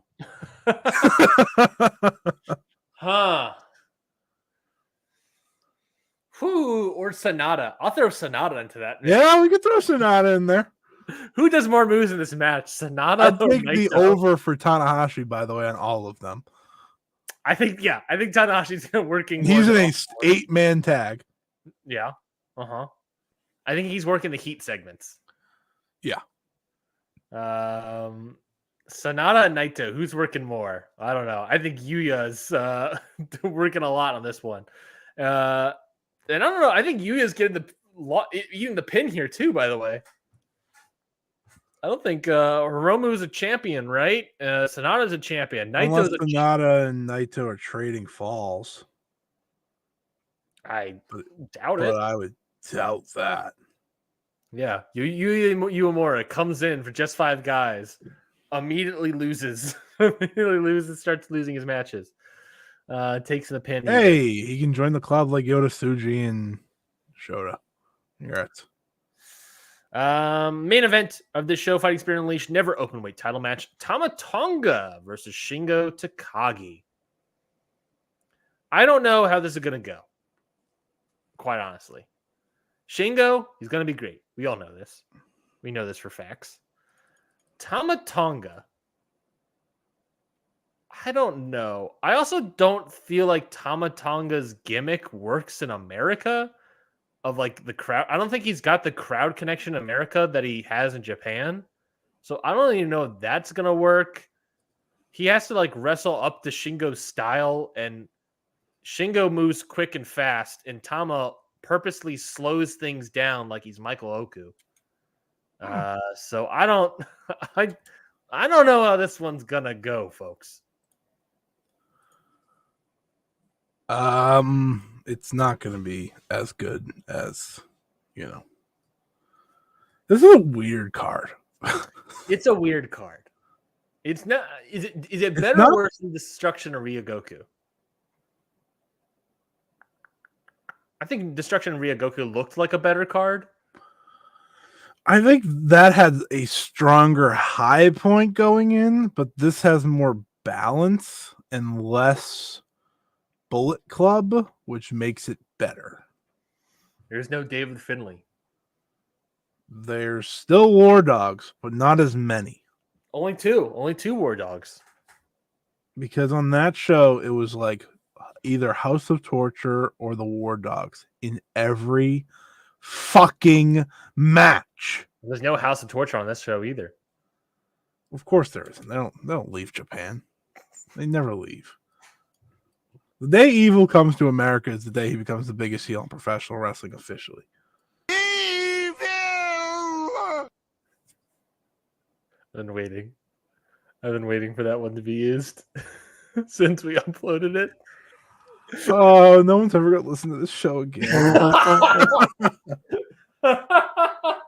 Well, I'll give out a goodbye speech for good because no one's coming back. It's been fun while it's lasted. It's been fun. It's been real fun. Real good. It's been real. Well, before we go, we got a little bit left to go, and I want to talk 20 minutes left. What the hell are we supposed to do for 20 minutes? I want to plug our interview that we did that came out last Thursday with Eric Howard. He's the promoter of Kitsune Women's Wrestling. We talked about his show coming up, Kitsune Gong, a lot. We talked about him and the highs and lows of booking that show, everything that went into it. I thought it was honestly one of the best interviews we've done. I thought he was a fantastic guest, gave great answers, and was willing to put up with the BS nonsense talk that we tend to do on this show. I'm so glad we went to StreamYard after that interview, or would have been ruined by all of our bits. But I thought he did a great job keeping up with it. But of course, that Gong show is happening tonight. It is happening. IWTV is where you can watch it. It's happening in LA, California. Last time I checked, I think they're close to selling out tickets. So if you're in the LA area and want to get some tickets for Kitsune Gong before they all head out the door, then go get them today. Some of the matches here that we talked about that we're very interested in. We have Risa Serra versus Billy Starks. That looks... I mean, Billy Starks is going to die, so I think that's going to be fine. We got Konami and Willow Nightingale versus Janai Kai and Mercedes Martinez.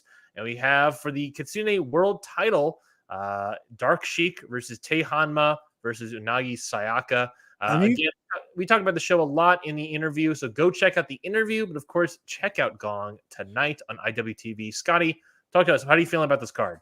I'm feeling excited. I think a lot of people are excited overall for what Eric has put together for this show to kind of kick off whatever his journey with this promotion will be. Mm-hmm. I do need to ask him, though, because I saw that Konami was with Mercedes yesterday. So does that mean he was with Mercedes? Because if so, that's awesome. Yeah. She was chilling with Konami, Kyoko Kimura, and I think one more person. which I expected once Kyoko came over, because I was like, Mercedes is definitely gonna like go out of her way The link see up. her. Yeah. So that's exciting. And it's in LA. I think there's a good chance that Mercedes Moné shows up on the show, at least in a backstage capacity. Yeah, which is pretty cool if so. Yeah, I think he's created a great buzz around what he's doing. And I'm rooting for him. I think he's put together a really fun card, a really big card, by the way.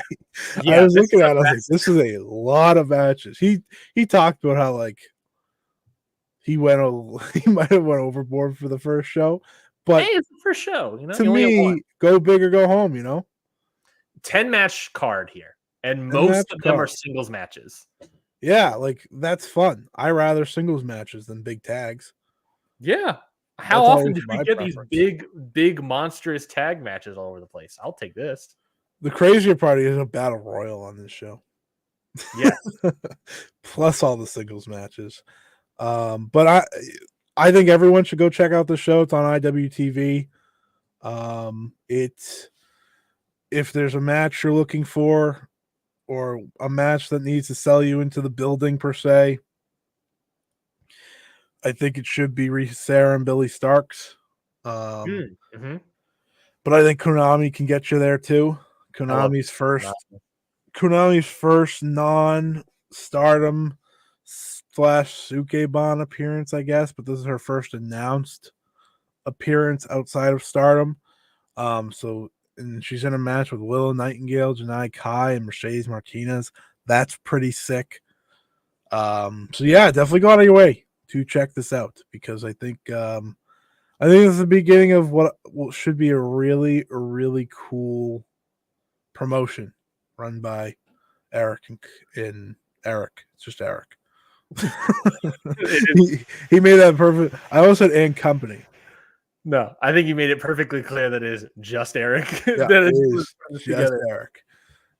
Yeah, I sort of what you mentioned before is that like I definitely feel like of the 3 sort of like US indie Joshi shows that have popped up, Spark, Kitsune, and Sukeban, I think of the 3, and I'm not saying this, I'm probably biased because we talked to Eric and all this stuff, but I do feel like of the 3, this show had the most buzz, at least during announcement period. Oh yeah, Spark was nice and stuff. Sukeban, I think, was just sort of like a excitement at an arm's length, because it was like, I don't know what's going on with this show. Sukeban was like a what the hell is this?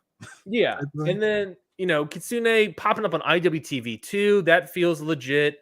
Like everything that's happening with this show feels legit, and I think people recognize that. This feels like a sort of a lesser mainstream, I guess, Joshi show, if you will, than Stardom, of course. But you got Konami popping up there. My best way to say it is that Eric is legit. Eric really does care. And yeah, I think sometimes that's all you need to get you in the building, is knowing that the promoter cares, is excited, and looking forward to what they're bringing to the table. That's kind of how I look at it. Like getting to talk to Eric previously, and then with our interview, he's one of those guys you root for. Yeah. For sure. I think if you need to be talked into the building, there's no better person to be talking to the building with than him. He's done some really good conversations. He also has an interview with Konami up on the Joshi Pod feed if you want to go listen to that. So I'm excited to see the show. And hopefully, we get an announcement of what's next too. I'm always looking forward to what's next. Sometimes when it comes to like these things, you're like, all right, then what's next? Before the show even happens, it's like unfair, but that's the wrestling mindset. Well, yeah, it's like you don't want it to be a one-off thing, right? And I think, and I would think honestly, if I was Eric and I was hearing things of like what's next, that to me feels like people want to invest in this product. Yeah. And they want to make sure that it isn't a one-time thing and that there is going to be more shows. For sure. I think that's a good thing. I would take that with a confidence that people are at least wanting to be invested in this product. It's just a matter of at this point for him, and I'm sure he's having a hectic morning. I'm sure for him, he has a lot of things to juggle right now, and all he has to think about right now, really and truly, is putting on a great show. If he can do that, if he can put on a great show, then he's got it, baby. I mean, IWTV, that feels, like I said, that feels legit. That if you have a thing with IWTV, I don't think this is a one-time show. I feel like we're getting more. But it's just a matter of when and where that is going to be. The beginning for him and this. So I think he has all the right pieces in place from what he told us, which again, very excited for what he brings to the table. We have so much time left. Yeah, I know. Maybe we do a little do we have a discussion topic ready, locked and loaded? I had a bit I was going to do, and maybe I'll veil the bit later, but a bit? I had a bit. Is it a 14-minute long bit? If so, don't do it. It was I had a bit that was planned, but it was a musical stinger that I did not prepare in time because I was at a wedding this weekend. That's fine. But the bit basically is a section of the show called Hot Topics, where we and I was trying to I was going to see if I can find a clip of like the Hot Pocket jingle, but them saying Hot Topics instead. Basically, here, I'll give our jingle. Ready? Hot Boy Summer. All right, we're good. You're welcome. There's Hot Topics, Hot Boy Summer, same thing. Sure. Is there any topics that are sort of in the ether of the internet? I don't know what these hands are.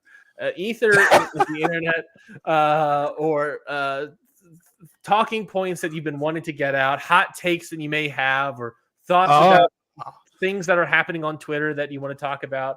The floor is open. Random note before we get into this, because of hot takes. I had learned that earlier this year, I said that Suzu Suzuki was going to win the 5-star Grand Prix and Micah was going to be a finalist. Really? On a podcast in February. Wow. Didn't remember, but I did say it. I was like, damn. Do I give you the full honors there, because you did call it perfectly? I did. But you did immediately forget what you said. I think it's fair to remember that I don't remember many things. Sure. that I say. I say things on this show that I already have forgotten from today. And I don't remember. I don't remember what we said a week ago. I say a lot of things. I don't even remember what the show was about today. Oh, we did TNA all day. Did an hour on TNA, and then you complained. What a way to debut on StreamYard. We're only talking TNA and NWA. Well, that's basically what we're doing, is announcing our new show, Talking TNA. It's going to be Patreon exclusive, patreon.com/CanOutPod, Talking TNA. We're going to go through every episode of TNA from beginning to the end. I'd rather do literally anything else. At some point, we'll become Talking GFW, Talking Impact, and then Talking TNA again. Hot topics. I'm gonna keep going until you bring it back, baby. I think an interesting topic as of late has been one of the Elite, one of Kenny Omega in AEW. I think there's been a pretty open conversation on Twitter, especially about the handling of Kenny and company since they re-signed, which I think is for sure an interesting topic, one that I think was brought really back to light this week because Dynamite for a lot of people hit a little bit different when Kenny kind of got in the face of MJF. Kenny had the really good match with Kyle Fletcher. Picks up a win finally. Yeah, so I think it's an interesting topic, an interesting way to look at things, because I don't know if there's a I want to make sure I phrase this right. I don't think there's a underutilization of Kenny more than a misutilization. I feel like he should be used better rather than I don't think he's around enough, if that makes sense. Okay. Because I think what people want, and I understand this, is they want him on TV every single week, like an MJF, like a Bryan Danielson, like those guys. And I get that because Kenny at the end of the day is still the best, right? Like when you and me talked about it earlier this year when he was having all the great matches and stuff. We're like, Kenny's back, and he's not shown me in any other match since that he isn't back. Yeah, I think they just are so we don't get them enough. Yeah, let's see how many. And when he's on pay-per-view now, outside of the Takeshita match, he's always in tag matches. And I don't know about you, but unless he's in a tag match with Hangman Page and not Kota Ibushi, I don't really care anymore. Because no offense to the Golden Lovers these days, doesn't do much for me. No, I think the Ibushi. And maybe that's my bigger complaint. The Ibushi is off the station. Is that he's been relegated to tag team stuff more, and I want singles Kenny. Yeah, I mean, so the beginning of the year, the first 3 months of the year is him doing the trios title stuff. Yeah, which is perfectly fine. I was super into. Yeah, that was great stuff there. That was all great. He also fought Ospreay.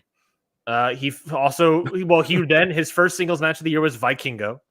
And then in AEW, gotcha. Yeah, and then he wrestled Cobb on TV, and I don't really remember anything about that.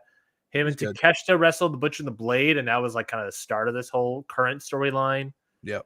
Then steel cage match, Moxley and Omega. That was great. Anarchy in the Arena. I don't really remember anything about Anarchy in the Arena. I don't remember anything about that. Now that I think about it. It was good, I think. Yeah, and then Forbidden Door against him and Ospreay. Oh, that's when he got stabbed in the back of the head by Callis, I think. But that was a steel cage. I think that was a steel cage. I think he got stabbed both matches. The steel cage was started it, but I think he also got hit in the whatever. Continue. Forbidden Door of Ospreay in a match against Yuta Dynamite randomly. Then the Blood and Guts match. Then he's gone for a couple weeks. All right, I think you're starting to point out to me my problems very easily. If you want to look at just singles matches, right? Sure. He had 1, 2, 3, 4, 5, 6, 7 singles matches this year. How many of them would you say are against opponents that you were really looking forward to the match? Just AEW, obviously. I should also state I'm liking the Don Callis stuff right now. I'm liking Omega right now. I think if people think he's underutilized, I think Omega is the most utilized of the Elite right now. I think Adam Page is on. I think Adam Page is in a story. He's in a story. My favorite story. Young Bucks are doing nothing. It feels like. Yeah, they don't do anything. I would say of these 7 matches, I would say maybe 5 of them I were into going into it. Here are the 7 matches. Ready? Vikingo. I'll count that as one of mine. Cobb. Don't remember anything about it, so I'm not counting that. John Moxley, steel cage match. I was super excited about that. Ospreay. And we're not counting his New Japan stuff, obviously, but Ospreay. Wheeler Yuta, whatever. Takeshita at All Out. And then this past Wednesday, Kyle Fletcher. I was probably into Takeshita, Fletcher, Ospreay, Moxley, and Vikingo. So do you think the conversation is more there's not enough Kenny matches? I think that's more it. I think that's ultimately what it is. I think Kenny is basically his year has been the trio stuff, then Ospreay stuff at the beginning, trio stuff, then Ospreay at the end of that. Then he starts the Takeshita thing with Don Callis, where that kicks off. And he's been doing Don Callis ever since. And I'm super into the Don Callis storyline. I think also, to be fair, I think people may or may not be into it because now we've weaved Chris Jericho into the Don Callis storyline. We all know that the internet doesn't love Chris Jericho. I have complaints about the Callis storyline. Hit me. Takeshita's just ball has been dropped. 100%. He That's beat my biggest issue about Kenny Omega. Yes. In the middle of the ring. And technically pinned him twice because I believe he also pinned Omega at Wembley. He did. And now he's like the 5th most important character of the story. Yeah. He's been supplanted by Hobbs because they're trying to get Hobbs over. Callis is obviously more important. Has been since the beginning. Jericho they care about more. Kenny, obviously, they care about more. He is the 5th guy in a story that was supposed to be about him, I always thought. Well, it was like the moment it became more about Jericho, they focused less on Takeshita and started focusing on Guevara and obviously Ospreay because I was leading to Wembley. And then now Hobbs. Yeah. Now they're focusing on Hobbs. Like that's what I mean. Like, really, if you want to point fingers about the Don Callis storyline, my biggest gripe is obviously the Takeshita stuff. You follow up and there's nothing for him. But the reason you follow it up is because then you go straight into a Chris Jericho feud, and Chris Jericho has hits and misses in his sort of stuff. I still enjoy it. I think of everything that's on AEW nowadays. It's one of the things near the top of my list that I enjoy. Do you know the last time Takeshita had a singles match on AEW television? On telly? I was going to say on pay-per-view is probably All Out. I'll just tell you since we're doing a podcast here. What? The last time he had a match on AEW television, singles match, was Rampage in July. The last time he had a match on Dynamite singles match was June against Damon Ace. Oh, but of course. In 1 minute and 29 seconds. A classic. So I think part of the Omega problem is the story of him and Takeshita kind of being kicked to the curb. Yes. Once they started bringing in Jericho, that kind of all got dropped. Now Takeshita is just kind of there, and Omega is teaming up with Jericho and facing these other guys. Like, I'm enjoying, like that's what I said. I'm enjoying. I think Will Hobbs in it is a great addition, fantastic addition to this group. Yeah, but it is very much like that's fully dropped, and I understand people's complaints about that because I have a complaint about that too. It doesn't mean I don't enjoy the Don Callis stuff. I just think people want to see more Omega, and I also think, to be fair to those fans that are upset about the Takeshita stuff, I think that is more. I don't think the complaint should be on Omega here. I think the complaint should be on the booking for AEW, because it isn't just Takeshita that has these big moments and big wins that never get followed up on. Orange Cassidy ends a historic long AEW International title reign that was really, really good, then basically does nothing for a couple of weeks, and then just pops back into the world title, into the international title picture because Phoenix and Moxley both got injured. You know? Yeah. He, like, no follow-up with Orange Cassidy for however long. For like a month or so. Nothing. And he only got popped back into it because everyone got injured. Yeah. Takeshita is not the only person. This is happening all the time in AEW now. You are giving title matches to people constantly and not giving title matches to people who get big wins. Takeshita doesn't get a title match. You know who gets a title match? The Hardys. Yeah, that is a real problem. Jeff Jarrett. Jeff Jarrett gets full. Yeah. The list goes on, right? Here's what I think is the way I look at it. I feel like there is a core of talent that are on TV weekly, locked in, no matter what, right? That is right now. That is MJF, Adam Cole, who's injured. Yeah. But he's on TV every week with this terrible skits. Jay White and the Bang Bang Gang. One of the best things on television today. I think it's finally Swerve. Yep. That took a long time to get there. But we've kind of been on the treadmill with that a little bit. Because we're trying to get to full gear, so we've put it on the back burner for a second. Mm-hmm. So I'll actually take Swerve out. I will say it's MJF, Bang Bang Gang, Adam Cole, Danielson, Tony Storm. and Tony Storm. Those are your locks for weekly television. And then everyone else is sporadically put on. Kenny Omega should be part of that no matter what. Yeah. I think it's more emblematic of where AEW is right now. And I think it's just sort of like there are people who get their spots higher up, even when they're not draws, it feels like Hardys aren't drawing. Jeff Jarrett is not a draw here in AEW. Why is he constantly getting spots? It's so simple. Just use your guys.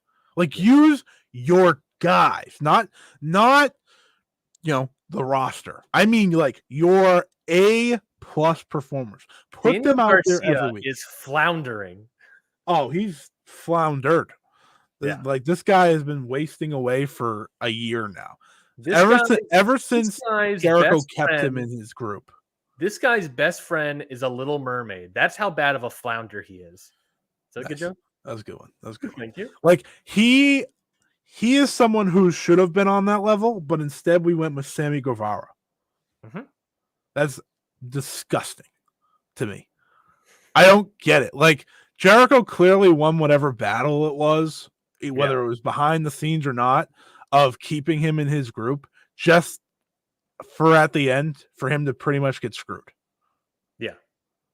To now be he's now in a storyline of his dance is super over, but his teammates don't like it, and it's actively ruined. The storyline is doing the dance causes him to lose matches, but it's constantly over.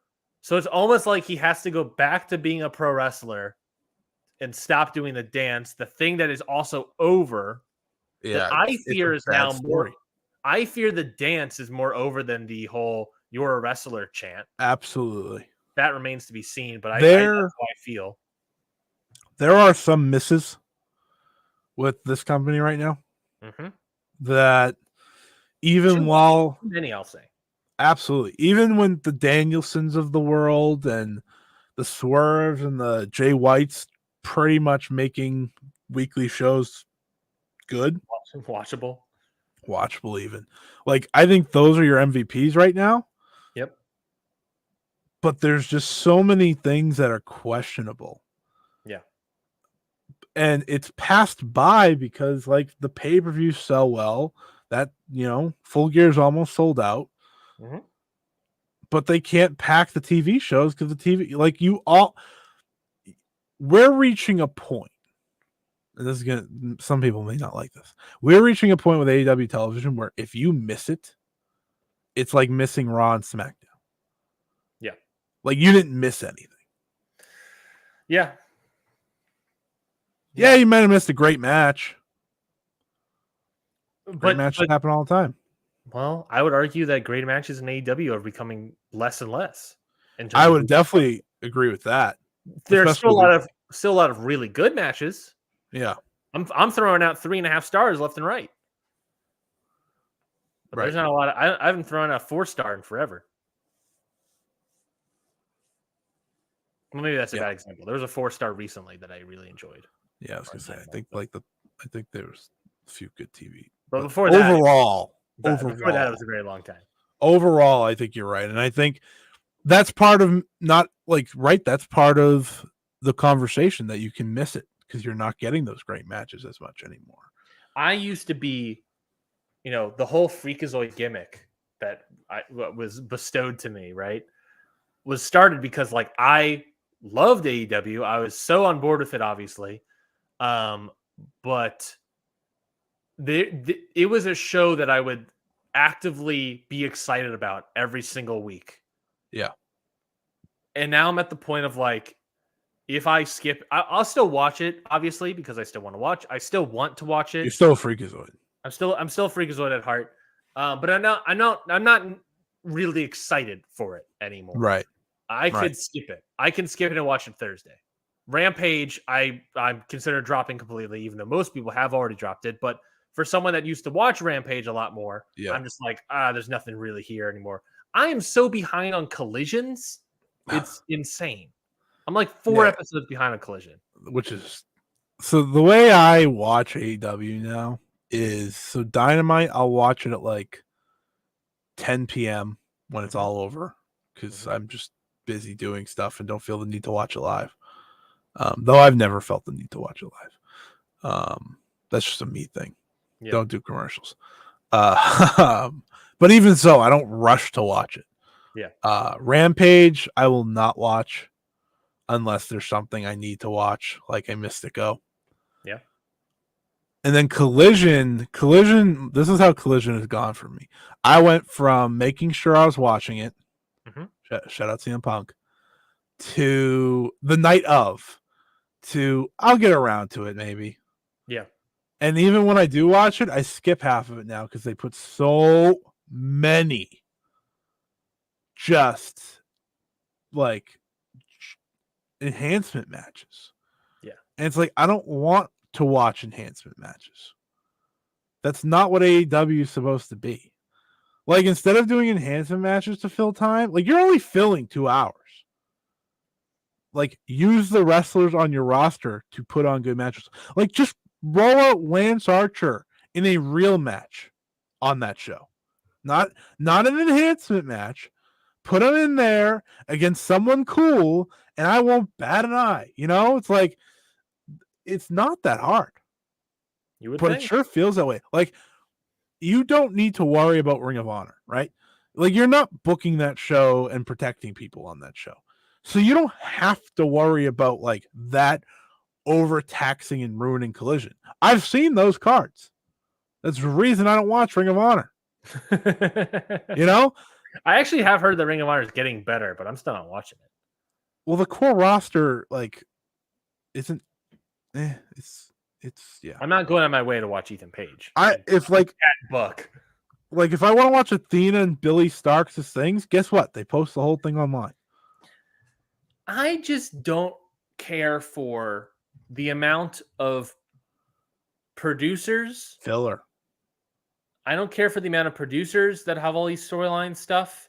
I think you could probably track the moment Jimmy Jacobs came into this company as a moment things sort of turned around creatively for AEW. Arguably, the same thing happened for Impact in the opposite direction. One could argue that Impact got really good when Jimmy Jacobs left, and AEW has gotten not as good when Jimmy Jacobs came in. I don't care for the producers and how much stuff the people backstage and getting time. I'm cool with Bryan Danielson getting time. I know he has a big, important backstage role. Jeff Jarrett, I don't care for that as much. You know who should be on TV every week? Bryan Danielson. Yeah, you know who shouldn't? Jeff Jarrett. Plain and simple. That being said, you and I enjoy Jeff Jarrett when he's on stage, but I do not anymore. You don't want him anymore. Perfect. No, I'm absolutely out on everything. I'm so done with Jeff Jarrett. I enjoy when he's on screen, but the problem with Jeff Jarrett is that you can't have him on screen every week. You have to have him on once a month, maybe. Pat Buck and all these guys showing up in Ring of Honor. Who cares? Get them off my screen. Why are they here? Why are they taking roster spots? Sami Callihan is potentially trying out to be a producer for AEW. Number one, why are we doing producer tryouts for AEW? WWE, baby. That's a WWE gimmick. And Sami Callihan as a wrestler producer, if he's a wrestler producer, just like all the other ones, he's going to show up on TV all the time. And his best friend is like Jon Moxley, and he's one of the most important guys in this thing. I don't want to see Sami Callihan every week. Where's Omega? Where are the Young Bucks? And I think that's the complaint. Going back to the thing. The ultimate complaint is you have all these other people on screen all the time. What happened to all the people we want to see? It feels like they're still around, and it feels like nothing's happening with them. Garcia, Takeshita, the Young Bucks, Adam Page, Omega. Throw out a bunch of other names if I can think of some. But there's a bunch of other people that are just not showing up ever. I mean, the meme is where's Riho, right? I mean, that's she ain't coming back. She's not coming back. She's over. It's over for her. One of the best ways to look at the current AEW product is look at Dynamite, right? Yesterday, they announced freaking Kazuchika Okada's going to be on their show. It's going to be Danielson and Castagnoli versus Okada and Orange Cassidy. That's as good as it gets right there. The day before that, they announced the Hung Bucks versus the Hardys and Brothers A. Yeah. That was met with anger. Why? That's the embodiment of what AEW is right now. And that's the thing. People, like I just said, we all want. They can do the Okada stuff, but they proceed to do the Jeff Jarrett, Matt Hardy stuff as well at the same time. The thing is, though, is that they are giving us a Young Bucks match and Adam Page, right? We're all into that. We're all cool with that. Sure. That's what everyone's like crying out about. And that's what we're saying here is that we want to see these guys on television. But it comes at the expense of seeing the Hardys get like their 7th tag team match in this year alone or whatever, or however many they've gotten this year alone. And they've like never won a match. Look up Jeff Hardy and look up how many tag matches. It feels like they never win any matches, and yet they constantly get title matches. There was a great tweet the other day. Someone pointed out like how between Matt Hardy and Jeff Jarrett, they have like 18 title matches this year. Yeah, that's probably true. Which is disgusting. Because they lose all of them, obviously. Technically, they have only had 2 title matches this year. They had a World the Hardys. Yes, they've had. Well, you have to remember Jeff Hardy was gone. Yes, I'll look up Matt Hardy in an instant. I'm looking at Jeff Hardy right now. So I should probably just look at the Hardys. What am I doing? All right, let's see. Let's go to 2023. Let's search. What do we got here? So they've had a bunch of matches. They've wrestled as the Hardys They've wrestled 16 times as the Hardys this year. They've been in 2 battle royals for number 1 contendership. They've been in a 4-way for a number 1 contendership. They've wrestled for the Ring of Honor World Tag Team titles. I was there for that one. They wrestled for the AEW World Trios titles back September 27th. And now, and this Wednesday, are wrestling for the Ring of Honor World Trios titles. So this will only be their 3rd title match in actuality. However, why does it feel like 3 too many? Jeff Jarrett has had 7. Is that true? 7 title matches. Are you counting the Texas Chainsaw Massacre one? Nope, but it wasn't a title match. Well, he got a title afterwards. The Memphis Street Fight one also wasn't, but those 2 could both kind of be considered them. Mm-hmm. He's also been in a number 1 contenders match that I'm not counting. So yeah. I think the biggest issue right now with AEW is that they have a lot of issues. But I think one of the biggest issues they have right now is that they are currently in the WWE spiral of their roster.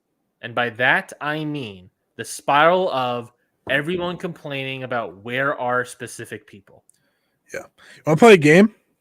Sure. Play a game. Who's had more matches in AEW this year? Jeff Jarrett or? Okay. Who's had more matches in AEW this year? Jeff Jarrett or Konosuke Takeshita? I should ask. Singles matches? Just matches. Oh, Jeff Jarrett. Yep. 25-22. And hold on. If you're gonna say I'm correct, there's a proper way to do it, sir. Oh, sorry. Yeah. Who's had more matches in AEW this year? Jeff Jarrett or Kenny Omega?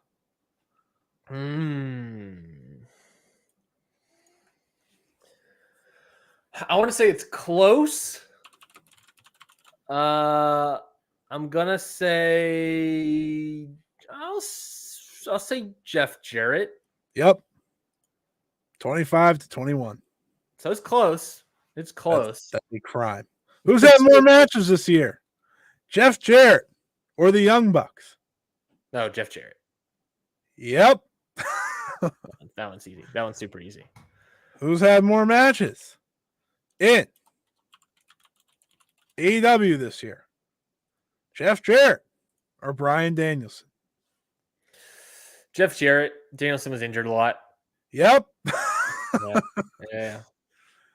Who's had more matches in AEW this year? Jeff Jarrett or MJF? Jeff Jarrett, easily. Yep. Do you see the problem? I'm trying to think of who has more matches this year, Jeff Jarrett or Ray Phoenix? I want to say Phoenix on that one. I don't. He's had two more. He's had two more. Phoenix has beat Jeff Jarrett by 2. Oh, that is. What about Pentagon? Pentagon feels like less. I don't feel great about that one. No. He's had 3 more. Oh, Phoenix is hurt. Who's had more matches, Jeff Jarrett or Ricky Starks? A guy who's actively been on TV a lot, especially. I would think Starks. I feel like he wrestles a lot, but I could be wrong. It is Starks. He had 28. To Jeff Jarrett's 25, you said? Yes. Jeff Jarrett had 25 matches on AEW television. That's too many. I'd say like 15 too many. Like who's extremely close? Oh, I don't think you understand the game we just played. Ready? I said Bryan Danielson, the Young Bucks, Kenny Omega. Jeff Jarrett had more than all of them. Bryan Danielson, Konosuke Takeshita. Here, like, do you hear this? Scotty, ready? Yeah. Who's had more matches this year, Jeff Jarrett or Swerve Strickland? I have the answer. Jeff Jarrett, Swerve Strickland. Is it Jeff Jarrett? Correct, by 2. That's awful. That's awful. Who's had more matches, Jeff Jarrett or Hangman Page? Oh, I mean, Jeff Jarrett, easy. This is stupid. You see a problem with what's happening. Who's had more matches this year, Jeff Jarrett or Serpentico? I don't care. Tough one. A thinker. I'll tell you. I don't even know if he still wrestles in AEW. Serpentico? Yeah. Well, according to the AEW roster page, he's 0-24, which means Jeff Jarrett has had one more match than Serpentico. Serpentico, just for analysis, Roderick Strong has had 7 matches. Roosh has had 9. Samoa Joe has had Jeff 17. Jarrett has out wrestled so many of these roster members. The majority. He has had more matches on TV than every main eventer. Every premier talent in this company. Outside of the Lucha Brothers. And John Moxley. I'm not even going to look at John Moxley. Come on. No. And Orange Cassidy's like way over too. I'm actually going to look at John Moxley. Let's see. How many matches does Mr. Mox have? A lot. 36. 36. Yeah. Jesus. And that's just in AEW. He has 5 in New Japan, 2 in Defy, 2 in Revolver, 1 in PWG. And here's a 1 perfect in example. PCW. Here's a perfect example, Scotty. Yeah. Who has had more matches this year in AEW? Jeff Jarrett or Kyle Fletcher?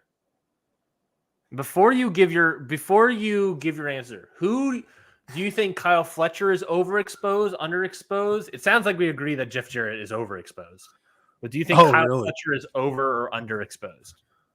He's had a lot of matches in a very short amount of time. Mm-hmm.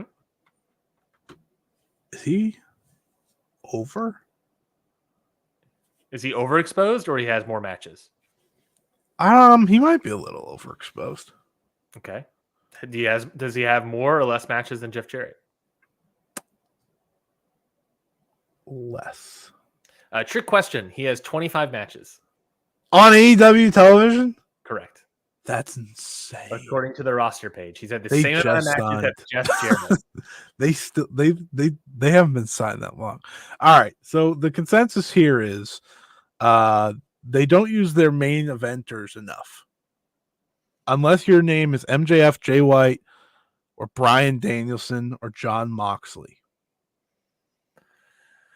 No. Yes? Disagreeable? Yeah, that's fair. We needed 20 extra minutes. We got 40. Jay White has had 18 matches. Yeah, Jay Lethal has had 23. That's part of the problem. Yeah. Eddie Kingston's had 16. Dax Harwood, FTR. He's had 21. That's crazy because CM Punk literally booked them every week. Jeff Jarrett has had way more matches than so many of this roster. Pretty much everyone that you consider good to great on this roster, he's had more matches than. He's had more matches than Chris Jericho. I mean, he's booked to the moon, right? Yeah. We extended this another 45 minutes. I think that's that's how we do great podcasting, folks. He's had more matches than Brody King. He's had more matches than everyone. He's the workhorseman. He is the get out of my face man. He's the workhorse. I'm done. Roster. I'm done. That is it for this week's episode of Ring Post Radio. We want to thank everybody for joining us for this episode. Hopefully, please let us know if the stream was good or if the stream was good on your end. We would definitely appreciate that. We have no idea. It looked good. I popped into the YouTube at one point. It looked good there, but let us know if the stream is good or better or worse or whatever. We would appreciate that feedback. You can tweet at us at CountOutPod, or you can specifically tweet at us if you like at Ryan Knightsey, at Scott E Wrestling on Twitter, on X or whatever the fuck it's called. Dropping the F-bomb late. Scotty, give the people what they want. Tell us where people can find you, any plugs, and what was your match of the week. Yeah, you can find me at Scotty Wrestling on Twitter/X. Check out the latest edition of Stardom Road right here in the Count Out Podcast Network. We talked Mask Fiesta and Costume Change Battle Royal because it's Halloween time. So we wanted to keep it in the Halloween theme. When the hell is Halloween? We could have dropped that episode the day of Halloween, but we didn't, so that's fine. Okay, never mind. Just gonna ignore that. Now you need another episode for the day of Halloween? We have your idea. We're gonna run with that idea, which isn't Halloween, but it's good. So we're gonna do that anyway. Spooky. I don't think it's spooky either. Unless we both wear hats while we record it. Now we're talking. Dress up. You gotta dress up. Oh, you gotta dress up for that episode. We don't record the video. That's true. No, record the video. You use StreamYard, right? Yeah, but we don't use the video. Oh, send me the video file. I'll upload it. You have access to StreamYard. I don't have to send you shit. Oh, I guess that is true. Now I have access to it. Damn. Anyways. All right, you're knocking me off my train of thought. What? Listen to Stardom Road.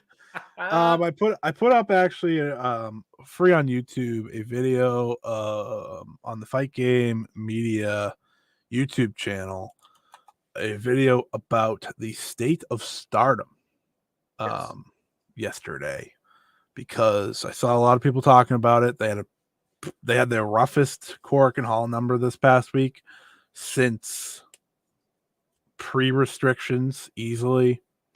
This, by the way, is like 2 months after they had the best Cork and Hall number of the year.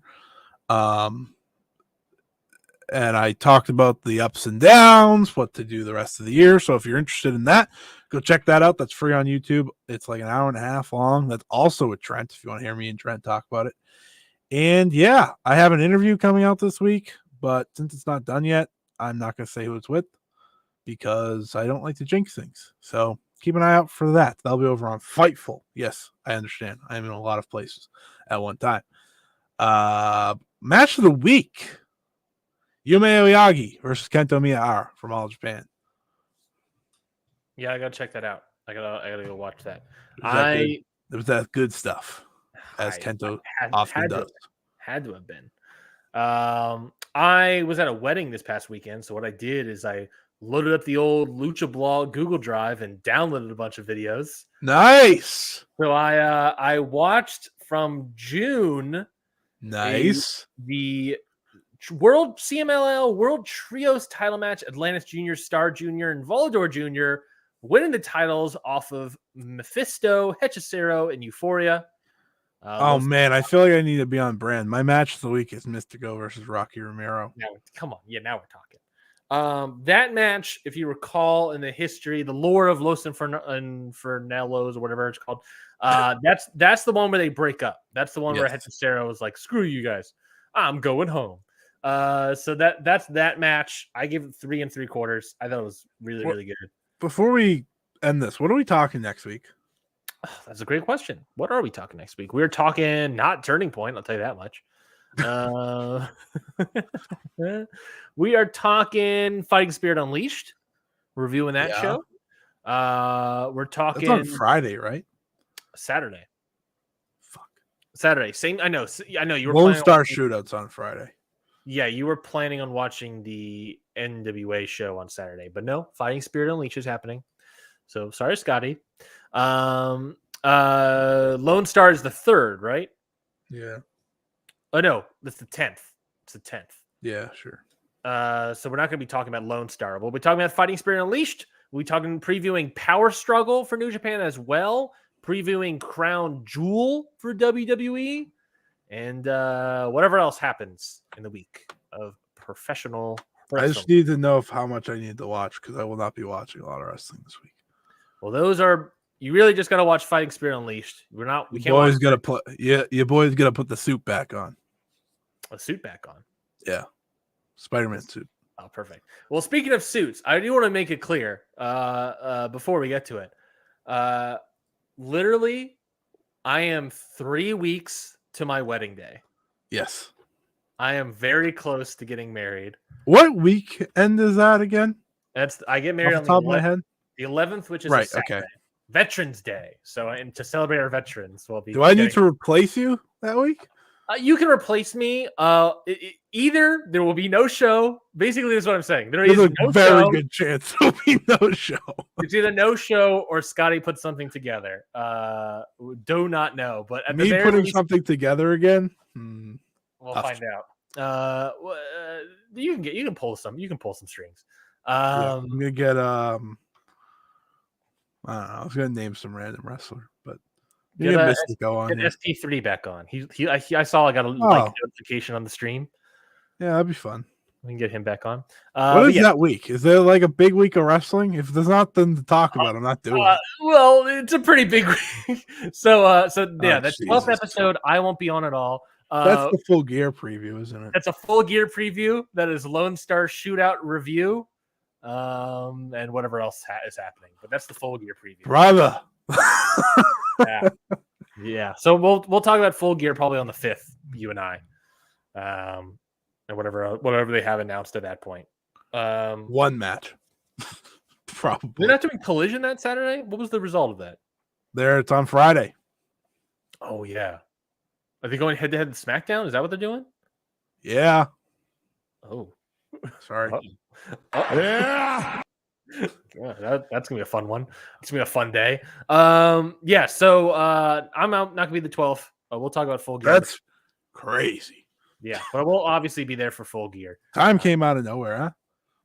We're probably not. Should we do an instant reaction to Full Gear? Because we're just gonna record the next Sunday. The next day. Absolutely not. We will do it the next morning. Yeah, we're gonna do it the next morning. You're not getting an instant reaction. You're getting a morning reaction. Yeah. We Gotta got sleep on proper sleep. We got proper sleep after Full Gear. That's good because we did do it back-to-back weeks. The same day of Full Gear is also Stardom Gold Rush, so it's gonna be a long day for me. So yeah, we're not. Oh, it is. Yeah, that's gonna be a rough one. But yeah, so getting married in 3 weeks. I'm not gonna be on that episode. No Scotty biggie. will either be nothing or something. I can't believe you're I'll be not. up on Wait a minute. No, I have to question you real quick. I can't believe you're not recording on your wedding weekend. No, but that's. I thought you had. I thought you did this for the love of the game, not the love of your fiance. For the love of my life. Fuck the love of my life. I'm here you know what I gotta say, Scotty? You know what I gotta say to Jesse? Go fuck yourself. I think there's no better way to end the show there. I love my fiance very much. I'm very excited about getting married. But Go fuck yourself. goodbye, everybody.